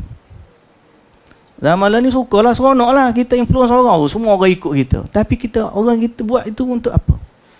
Kalau influence untuk kebaikan, dan kita dapat benda baik. Tapi kalau kita influence untuk benda yang tak baik, berlepas diri hari akhirat. Aku tak suruh, aku tak kata pun. Why you ikut aku? Akhir sekali, tahu tak Allah Subhanahu Wa Taala sebut dalam Quran yang lain, yang influence follower dia minta apa? Ni. Dia kata apa? Ya Allah, kalau boleh mu bagi dia 2 kali ganda azab. Satu hak dia tak buat, hak tu dia buat salah. Yang kedua sebab dia buat aku salah, aku nak suruh dia 2 kali ganda azab. Woi, dahsyat. Kita baca ayat satu lagi. Rasanya tak baca dah buku kita gini ni. Okey, kita baca surah Al-A'raf. Kita pergi surah Al-A'raf. Okey.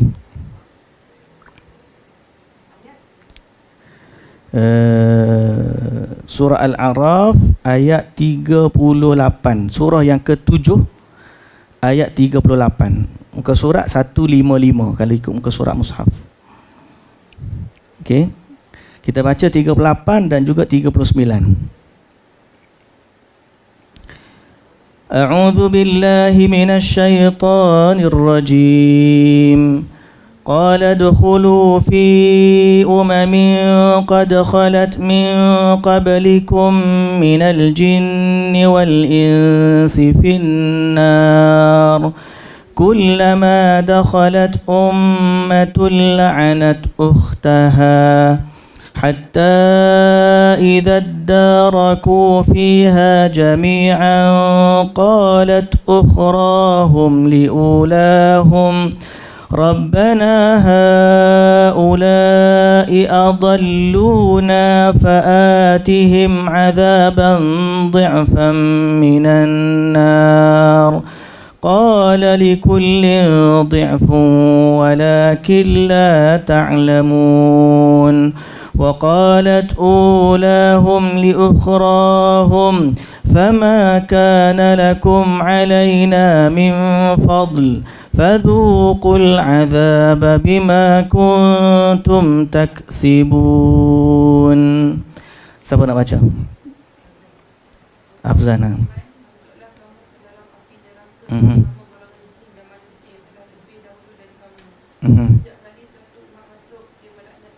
Okey, dalam neraka ni Allah Taala suruh masuk dan dia ada masuk peringkat masuk.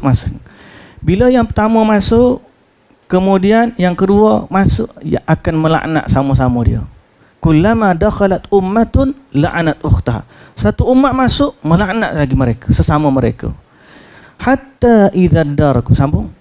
Setiap kali suatu umat masuk dilaknat saudaranya, sehingga apabila mereka telah masuk semuanya, berkatalah orang yang masuk, Sehinggalah semua sekali masuklah dia dalam neraka. Baik yang awal, baik akhir, baik follower, baik influencer, semua yang suruh, yang ikut, semua masuk dalam. Lalu mereka kata apa?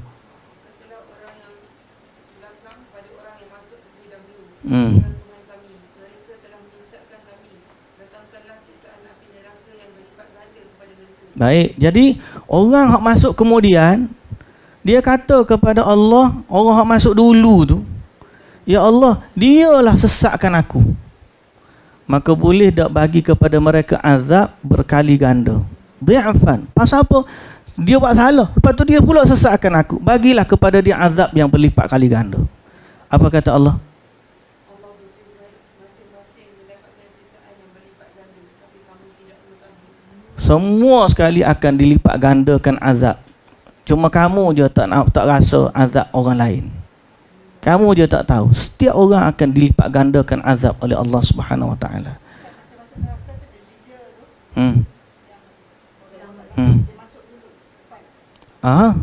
Dalam ayat ni. Dalam ayat dia masuk dulu, pengikut akan masuk kemudian. Kemudian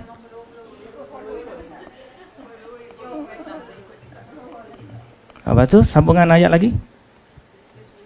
Dan orang yang masuk terlebih dahulu berkata kepada yang masuk kemudian, kamu tidak mempunyai kelebihan sedikit pun ke atas kami, maka rasakanlah azab itu kerana perbuatan yang telah kamu lakukan. Kata orang masuk dulu kepada orang masuk kemudian, kamu pun tak ada benda lebih daripada aku. Sama je kita. Maka rasailah azab disebabkan amalan kamu masing-masing. Jadi sebab itu saya katakan bahawa isu macam tadi, kita berbalik kepada isu yang asal. Kita ni biarlah kita mengajak orang kepada apa yang Allah dan Rasul bawa. Kita nak influence people, biarlah kepada apa yang Allah dan Rasul bagi tahu. Jangan kita rasa benda tu baik, kita influence people untuk tu. Sampai-sampai at the end, rupa-rupanya Allah Ta'ala tak suruh, Nabi tak ajar, dan kita nak cover balik, nak tarik balik, orang dah terbiasa buat, payah dah. Baik kita sebelum kita share, sebar sesuatu atau nak ajak orang buat sesuatu, pastikan yang kita nak ajak tu adalah benda yang diredai oleh Allah Subhanahu Wa Taala. Kalau tidak, jenuh kita nak kutip balik. Siapa yang perkataan ni kita boleh kawal dia selama dia belum lagi duduk di lepas bibir kita. Bila dia keluar daripada bibir kita, kita tak boleh nak tarik balik dah. Kita tak tahu dia masuk dalam telinga siapa, dia masuk dalam hati siapa, siapa yang terpengaruh, siapa yang ikut, siapa yang buat. Habis. Tak boleh. Jadi sebab tu kena hati-hati. Wallahu ta'ala alam. Baik. Pukul 12 dah kita ni. Aduh.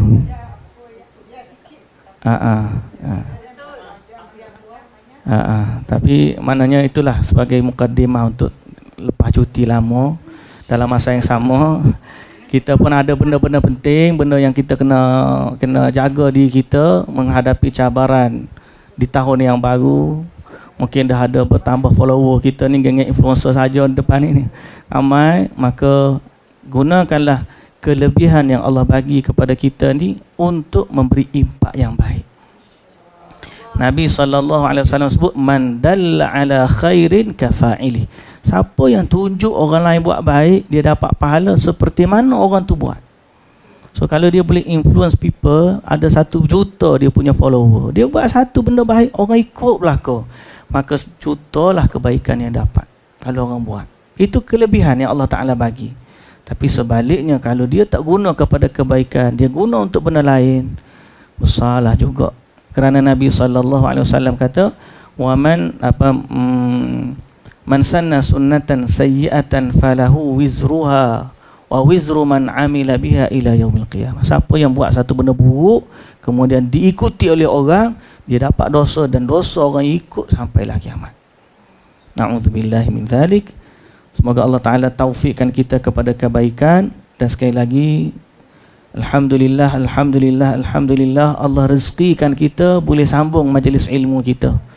Dan istiqamahlah, saya pesan istiqamahlah dalam majlis ilmu, walau apa pun kekallah. Biar kita ni boleh senantiasa duduk dalam majlis ilmu. Tak boleh yang fizikal, duduklah dalam online, tak apa. Carilah guru yang benar. Mudah-mudahan Allah memberikan taufik kepada kita. Doalah agar kita semua perlu sihat walafiat.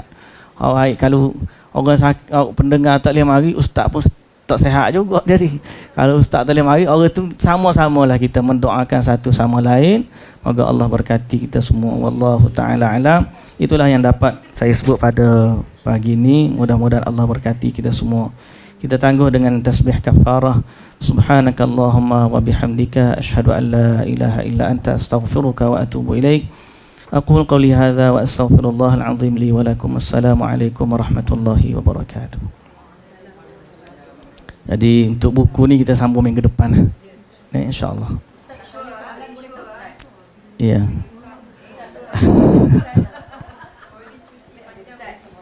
Ya. Aha. Marah nak orang ni, ambil attender dia, ustaz dia ambil attender.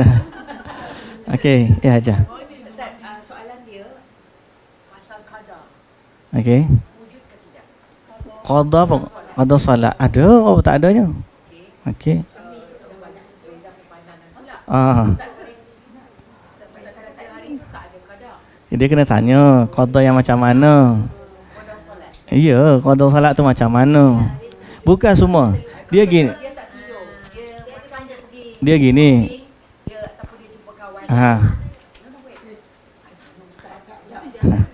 Lepas tu dia kata dia tak balik rumah je, lagi bersih. Okey. Tapi bila dia sampai rumah, dia dah jadi solat. Keluar waktu, habis solat. So dia kata sebelum dia solat asar, dia qada waktu zuhur. Dia buat tu secara sengaja. Secara sengaja. Memang sengaja. Ini cerita sengaja. Tak susah lah. Ramai. Orang kerja pun lagu tu tak kata orang shopping. Betul ke tidak dia kata Rasulullah pernah qada? Dia gini, isu qada ni ganti. Qada ni maksud ganti. Asalnya ada. Nabi SAW sebut siapa yang tertidur dari salat, maka walau bangun dia salatlah. Mana bila dia tertinggal salat dalam keadaan tidak sengaja, maka dia diberikan peluang untuk ganti bila waktu dia dah sedar. Dia terlupa tadi, dia tertidur. Dia tengok waktu dah habis. Kemudian dia bangun, dia pergi salat. Qada dalam bentuk tu ada. Dia tertidur, bangkit-bangkit lepas tidur. Dah pukul 7.30. Terlepas, miss waktu subuh. Lepas tu dah macam mana? Dia pun solatlah waktu pukul 8 tu, dia pun solat subuh. Apa kita panggil? Qada. Kan? Solat gantilah. Pasal apa? Tadi tertidur.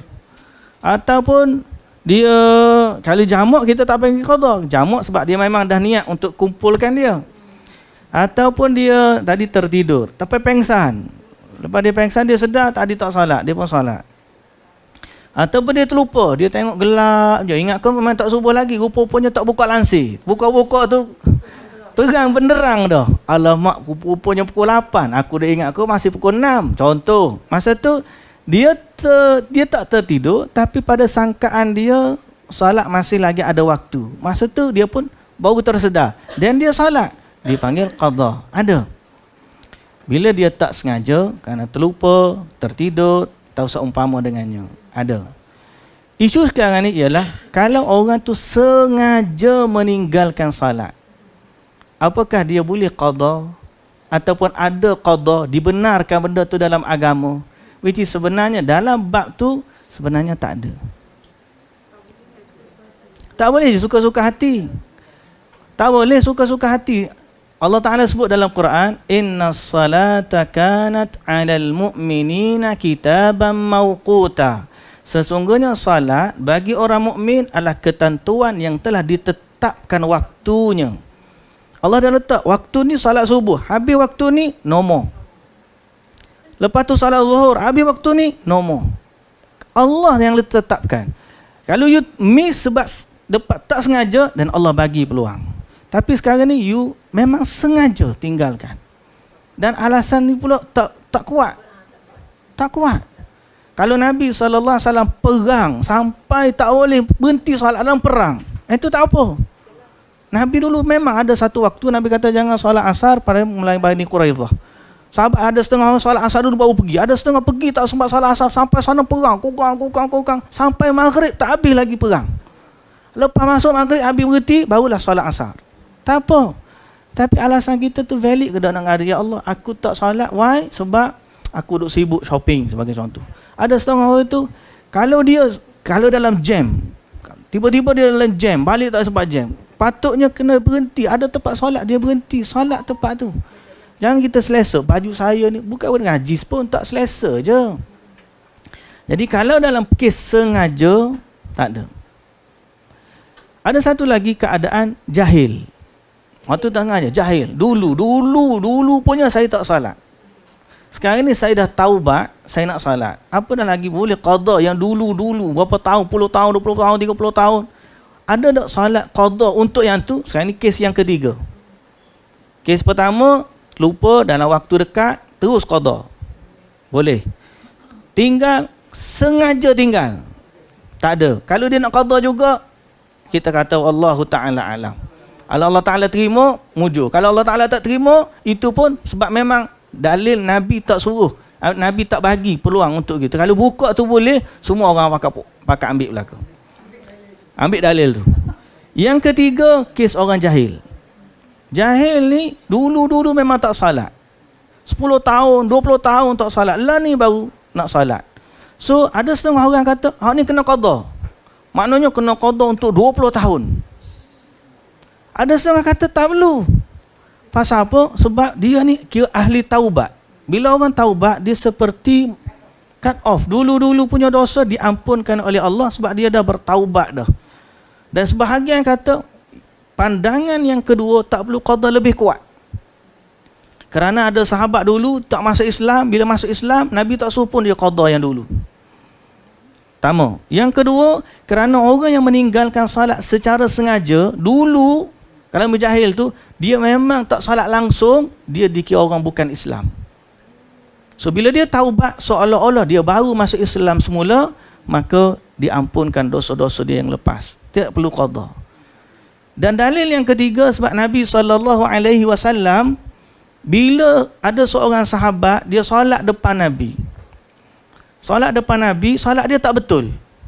Nabi kata, balik semula solat. Dia datang kemari solat, lepas solat kali kedua, Nabi kata, balik semula solat. Ulang balik solat tu. Dia datang 3 kali, lepas 3 kali dia ulang, Nabi suruh ulang balik solat. Dia kata, Rasulullah, ajarkan kepada aku solat yang benar. Rasulullah SAW pun ajarkan kepada dia solat yang betul. Dalam situasi tersebut, Nabi hanya suruh dia ulang solat tu. Padahal dia dah salat bertahun sebelum daripada ni.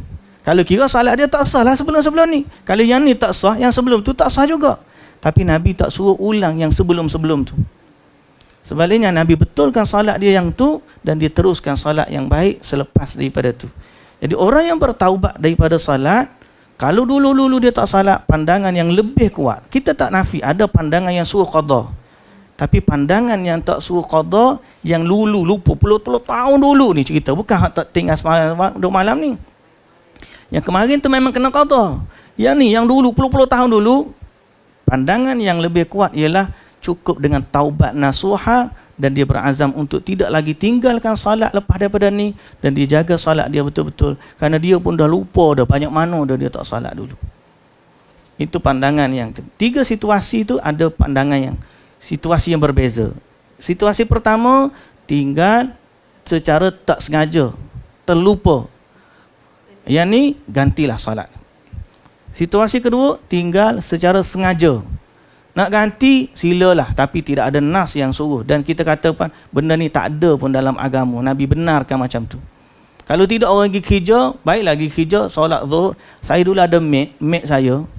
Dia qada solat 4 waktu sehari. Mate saya pun, Indonesia. Dia solat. Dia datang rumah saya kata, tak solat ke? Tak apalah pak. Dia kata, nanti saya solat balik nanti. Tak apalah pak, saya solat balik nanti.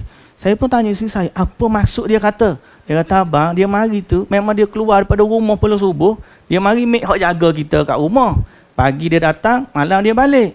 Jadi dia solat rumah dia. Isteri saya kata, abang, dia mari tu tak solat subuh lagi. Dia solat masa isyak tu, solat subuh, zuhur, asar, maghrib, qadha, lepas tu baru solat isyak. Saya kata, ilah ada juga orang macam ni. Saya tak pernah tahu adanya orang buat macam tu. Macam saya pula dia nak keluar pukul 12. Ha. Solat zuhur dah awal. Oh, dia solat zuhur awal. Kenapa awak solat zuhur? Sebab takut tak sempat yang ni. Jadi pelik-pelik dia. Sebab tu kata inna salat, dalil kata inna salata kanat 'alal mu'minina kitaban mauquta. Waktu solat ni ditetapkan oleh Allah. Kita tak boleh pilih suka-suka. Kalau tak masuk waktu, even 1 minit sebelum waktu kamu solat, tidak diterima oleh Allah Subhanahu Wa Taala.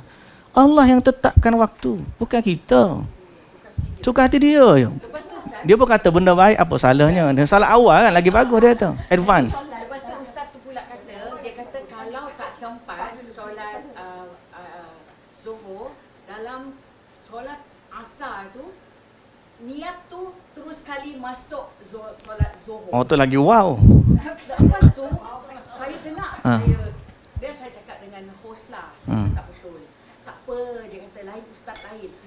Ya Allah, dia ni orang ahli Quran, selalu belajar ilmu, tapi dia boleh Macam mana boleh? Mana 4 rakaat solat untuk zuhur dan asar serentak. dia kata macam ni, niat. Niatlah, niat serentak. 4 solat 4 rakaat. Tapi dalam hati dia niat zuhur dan asar sekali. Dia niatkan dalam hati, boleh digantikan sekali masuk ke dalam pemilihan solat asar. Dia tak sebut jamak. Bukan jamak tak berlaku pun lagu tu. Ni lagi dahsyat daripada jamak ni. Ni jamak niat dah ni. Ni macam haji kiran dia panggil, haji kiran. Ya. Tapi yang Dia tak ada. Tapi yang frustran, orang yang follower dia, orang BBIP, orang yang baca Al-Quran, selalu keluar dalam, dia letak dalam FB dia dengan kawan-kawan dia, belajar pergi majlis ilmu. So it's so frustrating. Doalah, bila kita doakan dia. Benda-benda macam tu, kalau kita kata frust, memang kita frust.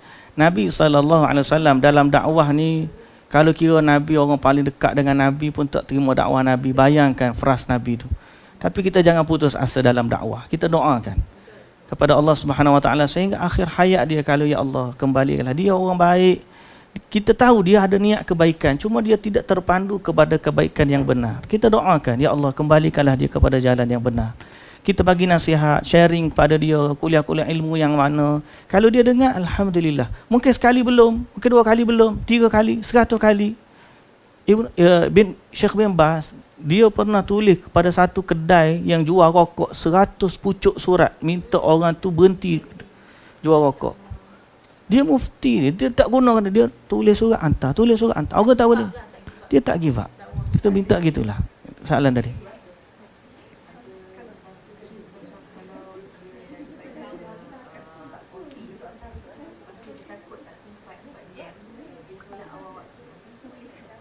Dia solat awal waktu. Tak boleh macam tadi juga. Sama juga.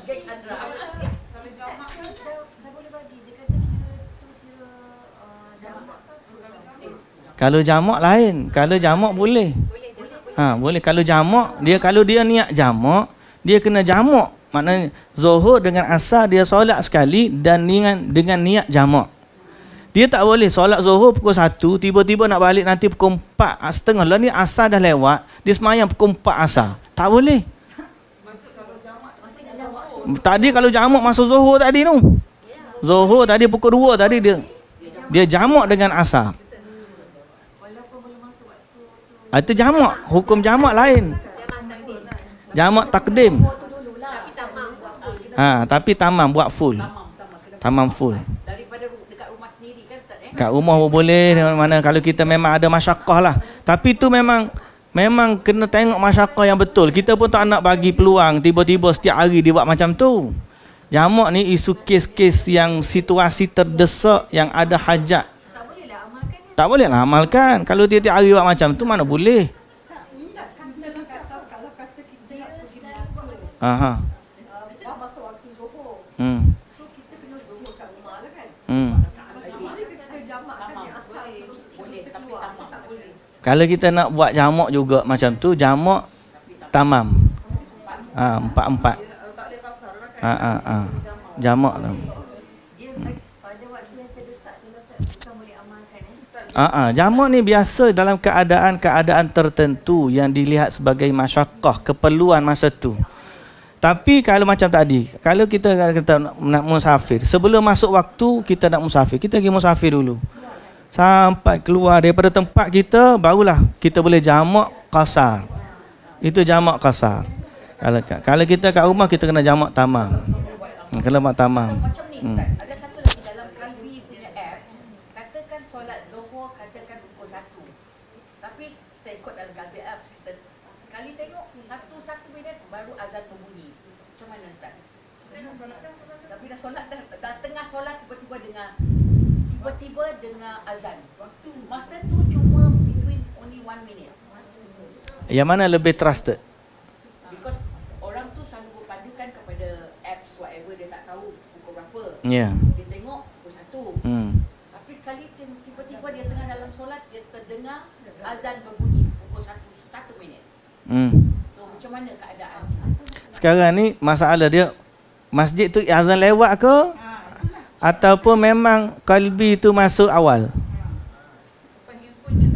Tapi kadang-kadang dalam Kalbi ni, saya rasalah, saya pun selalu experience juga, yang Kalbi ni ada juga yang betul, tapi apabila maghrib dengan isyak, terus and subuh, masjid bangsanya ada few minutes. Jadi lebih trusted adalah azan masjid. Masjid. Kan yang lebih tepat, biasanya orang masjid ni dia tak guna apps. Pertama dia guna takwim, kalender yang dikeluarkan rasmi oleh pihak kerajaan. Dan pihak kerajaan nak keluarkan itu, dia ada majlis ilmu falak dia dan sebagainya. Kadang-kadang apps ni dia bergantung kepada apps yang umum. Yang sebab dia boleh pergi kepada mana-mana. So, bermakna Ustaz, makna beza dia cuma 1 minit. Even 1 minit. Bermakna kita kena batalkan solat Betul. tu. Dan Kalau kita betul-betul kita kata solat belum lagi masuk waktu, kita kena batalkan balik solat semula. So batal tu cakap Bukan masalah apps tak apps, masalah dia waktu tu yang mana yang lebih tepat. Handphone kita semua timing berlainan kan. Ha. Betul. Pak kadang-kadang dia tak update. Macam saya, kadang-kadang waktu KL, bila saya dah sampai ke Kelantan pun, dia belum lagi relocate kita punya GPS. So saya azan kat Kelantan dia awal sikit, dia sebelah timur. Kita ni sebelah barat, dia lambat sikit. Jadi tengah-tengah kadang-kadang waktu nak solat, bunyi azan. Dia lambat sikit.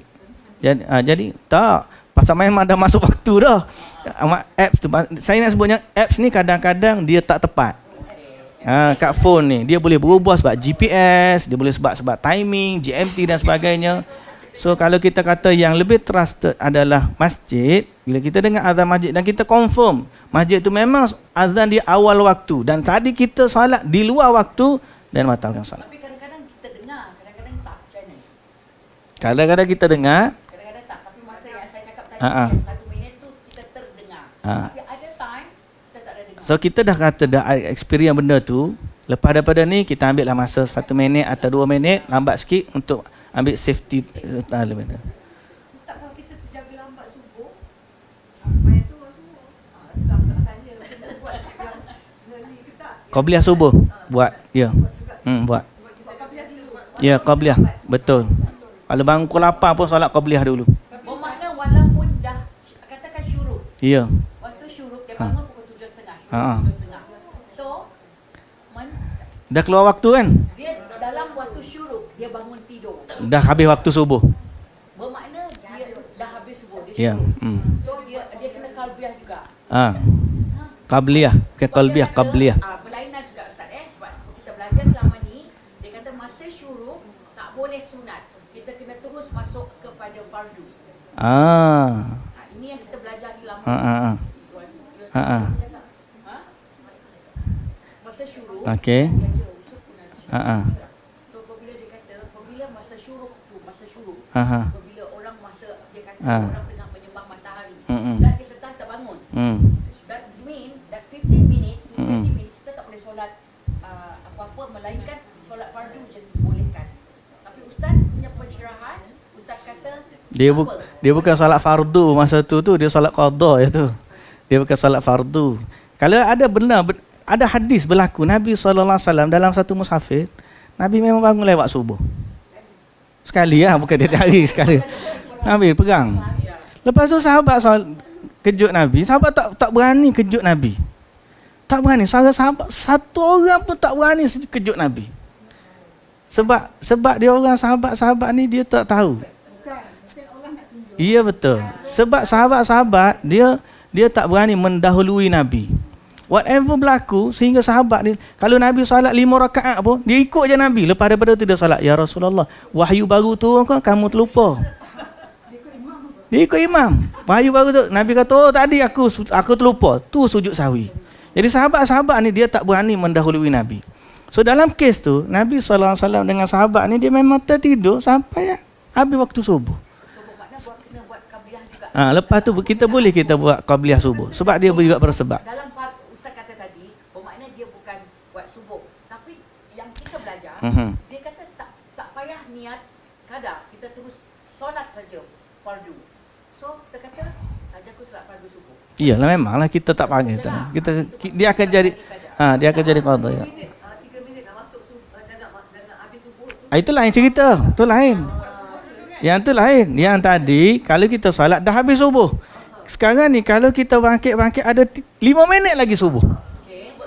So sekarang ni 5 minit itu adalah waktu keemasan salat subuh dalam waktu dia. Kalau kita salat sunat, kita miss fardu. Dalam kes tu, kita salat fardu dulu. Kerana itu adalah hak wajib pada waktunya.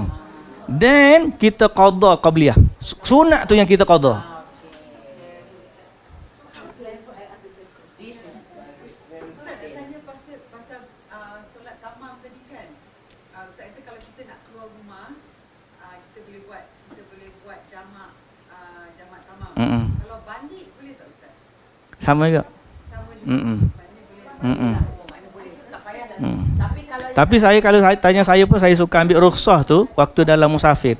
Saya banyak gitu. Saya ambil walaupun saya kata-kata boleh, tapi kita tak nak biasakan diri ambil rukhsah dalam keadaan kita bermudah-mudah. Saya walaupun saya travel setiap hari, saya kalau nak qasar pun saya akan keluar dulu paling jauh sikit baru tu. Sebab kita tak nak terlalu ambil mudah dalam solat, nak jamakkan solat pada tempat dia. Sebab tu saya kata kalau biar kita yang agak kritikal keperluan barulah kita kata. Kalau benda tu kita kata contoh doktor, dia memang tak boleh keluar daripada dewan bedah. Dia kena solat masa tu dan dia ambil jamak tamam. So kalau kita bermudah-mudah kita ada jamak kasar yang betul, tak ada khilaf. Orang kata memang Allah tu bagi sedekah, masyaqqah dia pun valid dan sebagainya, dan kita ambil itu. Kecuali kalau kita kata tadi, kita nak singgah memang ada tak boleh, ada masalah anak kena kotor najis dan sebagainya, ataupun nak berhenti tak boleh, jam dan sebagainya, dan sampai rumah baru kita berjamak tamam. Tapi kalau ada keperluan dan kalau ada kemampuan, kita apply jamak kasar lebih utama. Kasar dalam musafir. Itu yang panggil masyaqqah yang asal lah. Masyaqqah tu makna kesusahan yang asal dibenarkan.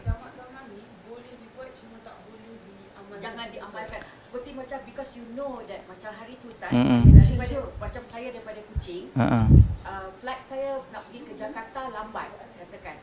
So I sampai kat rumah dalam pukul 1. Then nak ambilkan flight lagi pergi flight pukul 6. Katakan nak pergi ke Jakarta katakan pukul 6. Then you have to be at the airport pukul 4 lah, ambil train semua. Saya takut benda tu memang terlambat. Jadi saya tamam kat rumah. Saya buat 4 rakaat.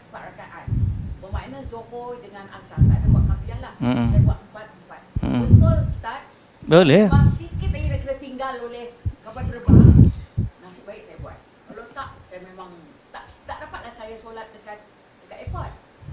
Saya buat 4. Tapi benda ni is like, yalah macam tadilah saya kata, biarlah kalau kita nak guna jamak ni, asalnya dibenarkan. Asal dalam kefarduan salat ialah pada waktunya. Kita tak akan keluar daripada waktu melainkan dalam keadaan yang diperlukan, dalam keadaan yang Allah benarkan. So dalam kes ni Allah membenarkan jamak apabila ada keperluan yang mendesak. Kita panggil sebagai masyaqqah. Masyaqqah dalam agama inilah yang menyebabkan kita dibenarkan jamak. Qasar dibenarkan dalam musafir. Apabila kita bermusafir, ada kesusahan, maka bertembunglah jamak dan qasar. Tapi kalau masyaqqah saja, tanpa musafir, kita ada kepala macam doktor di hospital, dia nak masuk bilik bedah. Pukul 2 dia masuk, dia keluar pukul 7. Of course, dia tak boleh berhenti dari bedah tu. So dia solat zuhur, masa zuhur tu dia jamak dengan asar, jamak tamam. Sebab dia tak musafir. Keperluan ada? Ada. Tapi jangan tiba-tiba dia lepas daripada tu, dia ada kemauan. Contoh, dia boleh keluar pukul 6. Nanti dia keluar pukul 6. Ataupun keluar pukul 5. Masuk pukul 2. Dalam kiraan dia, insya-Allah dia sempat solat asar. So janganlah dia bermudah-mudah dia kata aku jamak lah dan sebagainya. Tak boleh. Dia mana? Keperluan yang betul-betul mendesak. Barulah kita guna keadaan tu. Sebab asalnya salat adalah pada waktunya. Itu jangan kita lari daripada tu. Rukhsah adalah peluang yang diberikan waktu kita ada keperluan dan susah. Tapi kalau tak ada tu, ambil yang asal. Ialah setiap waktu kita salat. Saya ambil contoh. Benda ni berlaku banyak bila dalam musim haji. Siapa pernah buat haji dia tahu, ialah kita akan berada di Mina. Kita berada di Mina selama 3 hari. Hari ke-10, hari ke-11, hari ke-12. Ada orang yang duduk di Mina sampai hari ke-13, 4 hari. Dalam duduk di Mina, hari ke-10, 11, 12, Nabi SAW solat jamak, solat qasar pada waktunya. Masuk subuh, solat 2 rakaat. Stay di Mina. Masuk zuhur, solat 2 rakaat qasar. Stay di Mina. Masuk asar, salat 2 rakaat, stay di Mina. Salat maghrib 3 rakaat, stay di Mina. Salat isyak 2 rakaat, stay di Mina. Dalam waktu dia masing-masing. Itu Nabi SAW buat. Besok kan, Nabi buat macam tu lagi. Lusa hari ketiga, Nabi buat macam tu lagi. Dia qasar saja, tak jamak. Tak jamak. Sebahagian pandangan, dia ambil pandangan Uthman bin Affan radhiyallahu anhu. Mereka jamak tamam. Terutamanya jemaah-jemaah haji di Malaysia. So dia semayang subuh, zuhur dan asar dia jamak 4 rakaat. Maghrib dan isyak dia jamak 3 dan 4 rakaat. Bila kita dah tengok kelamaan, dia ada bila kita ikut sunnah ni, kita ada 2 perkara. Pertama, of course bila kita ikut Nabi SAW, kita dapat pahala sunnah lah. Yang kedua, bila kita ikut apa yang Nabi buat, kita dapati kita tak putus lama dengan solat. Maknanya kalau kita tak ada hajat, tiba-tiba kita jamak. You duduk stay situ je, tapi tak ada apa-apa. Kita akan rasa macam lamanya kosong. Sebab kita dah jamak, tapi kita tak ada keperluan yang mendesak. Lalu kita dengan Allah tu, gap dia putus lama. Padahal tak buat apa-apa pun. Melainkan kalau kita ada keperluan, baru kita guna. Kalau tak ada, kita stick on time. Solat zuhur pada waktu dia, asar pada waktu dia, maghrib pada waktu dia, isyak pada waktu dia. Kalau kita musafir, kita qasar. Kalau kita tak musafir, asal dia asal. Sebahagian orang anggap dia musafir, sebahagian orang anggap tidak musafir. Sebab dia anggap dia duduk di Mekah dah lama dah. Lebih daripada kalau yang tu memang betul musafir. Ada macam-macam pandangan lah. Untuk kira apa? Tak ada limit. Selama kita dalam status musafir. Sebab ada sahabat dulu, dia perang, dia pergi duduk tempat kena musim salji, tak boleh balik. Duduk situ 3 bulan tunggu musim sejuk. Tapi memanglah dia dah jangka tu, kalau 3 bulan dia dah jangka salji turun, tak akan esok berhenti punya salji. Kan? Bila salji turun, dia memang akan rasa ni memang salji ni mau sebulan 2.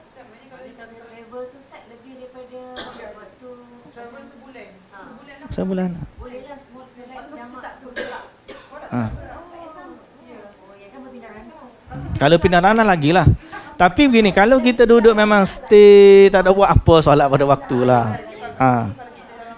Kalau musafir bergerak sana, bergerak sini, bergerak situ, solat lah. Lepak situ, kita tengok niat. Kita nak buat apa situ? Holiday. Mana duduk, lepas tu kita pergi jalan-jalan. Kita musafir lah tu.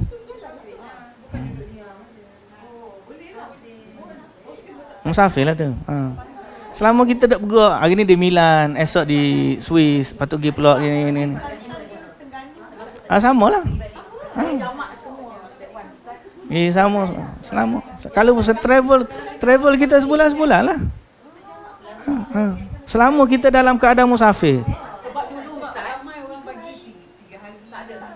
tak ada. 3 hari tu pandangan gini. Dia gini, 3 hari tu asas dia ada asas. Bukan kita tak ada asas. 3 hari tu kalau kita duduk di tempat tu tak ke mana-mana, duduk situ je.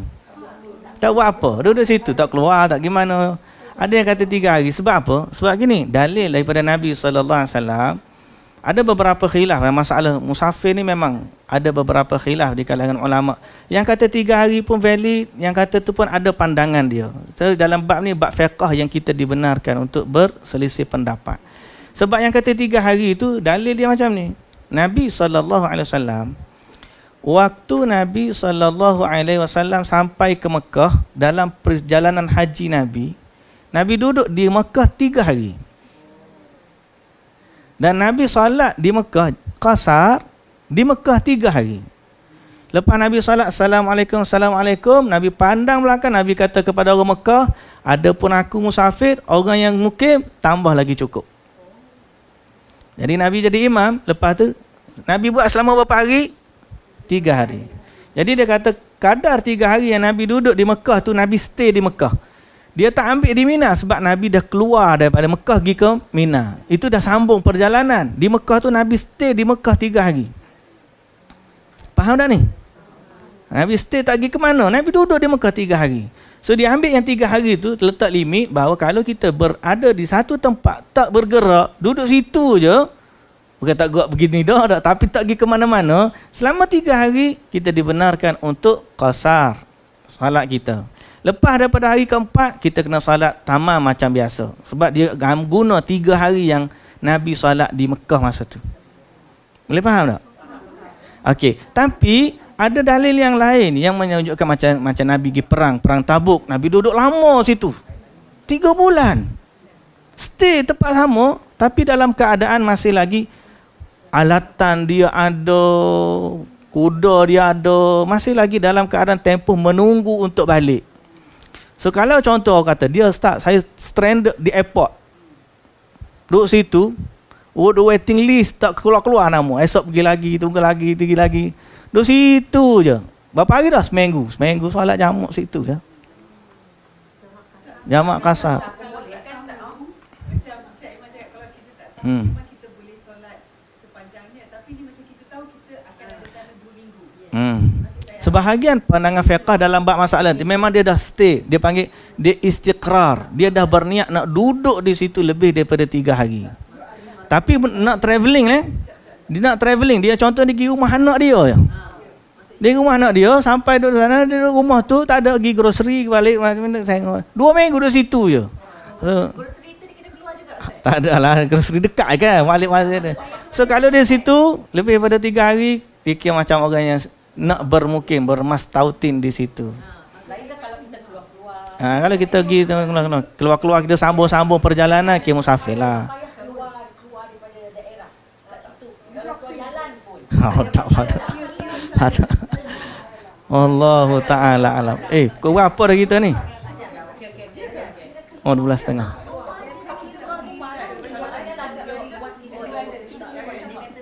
Tak.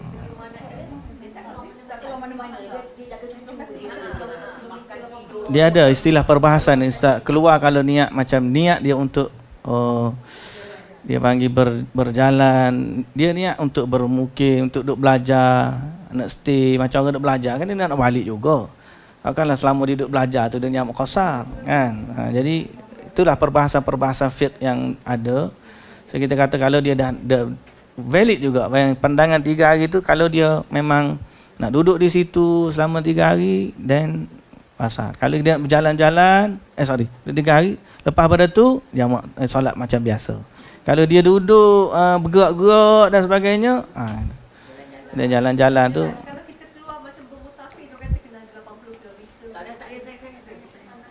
Itu pun khilaf. Bukan kata tak payah, ada khilaf. Ada orang yang pakai, kita raikan pandangan tu. Sebab gini, ukur tu pandangan ulama ijtihad mereka nak menentukan jarak qasar tu macam mana. Dia bukan sekadar kata-kata je tak. Dia ada sandaran. Tapi oleh kerana khilaf tu ada, kita terima. Sebab ada yang kata kadar dia sehari semalam. Maknanya dia menggunakan jarak masa. Ada orang kata jarak tempat, ukuran. Ada tengok kepada uruf barang. Kalau you berjalan orang pergi jauh pun, tapi macam tak ada apa-apa, tak musafir, lebih baik you solat macam berbanding orang yang memang duduk belakang rumah masuk hutan, tak sampai pun jarak 3 km. Tapi hutan tebal, dia memang bawa bekal, bawa apa semua sekali. Jarak tidak lagi valid untuk dia. Tapi keperluan dia untuk qasar sudah dikira musafir. Kalau orang kampung, tak adalah 80 km. Contohnya orang asli masuk nak cari buluh. 3 hari masuk dalam tu, bawa pack bekal, makanan, apa semua, masuk dalam tu cari. So dia kalau dia sudut uruf, dia memang musafir. Cuma tidak dinilai dia sudut jir. Ada setengah. Sebab tu saya kata ini khilaf. Ada orang ukur ikut masa. Selebih sehari semalam adalah musafir. Ada orang ikut jarak. Lebih 80 km dikira musafir. Ada orang ukur mengikut keadaan, masyaqqah atau keadaan uruf. Dia dah bawa beg, dia bawa bekal makanan, dia keluar daripada rumah dia berjalan kaki masuk hutan 5 km je ataupun 40 km lah separuh jalan. Duduk situ 3 hari 3 malam nak boleh sampai. So dari sudut uruf dia pun musafir. So, khilaf ni ada di kalangan ulama fiqh. So kita jangan kata benda tu tak ada, cuma kita meraihkan khilaf mana yang lebih panggil tepat dari sudut hujahnya. Kita meraihkan bab-bab fiqh ni luas.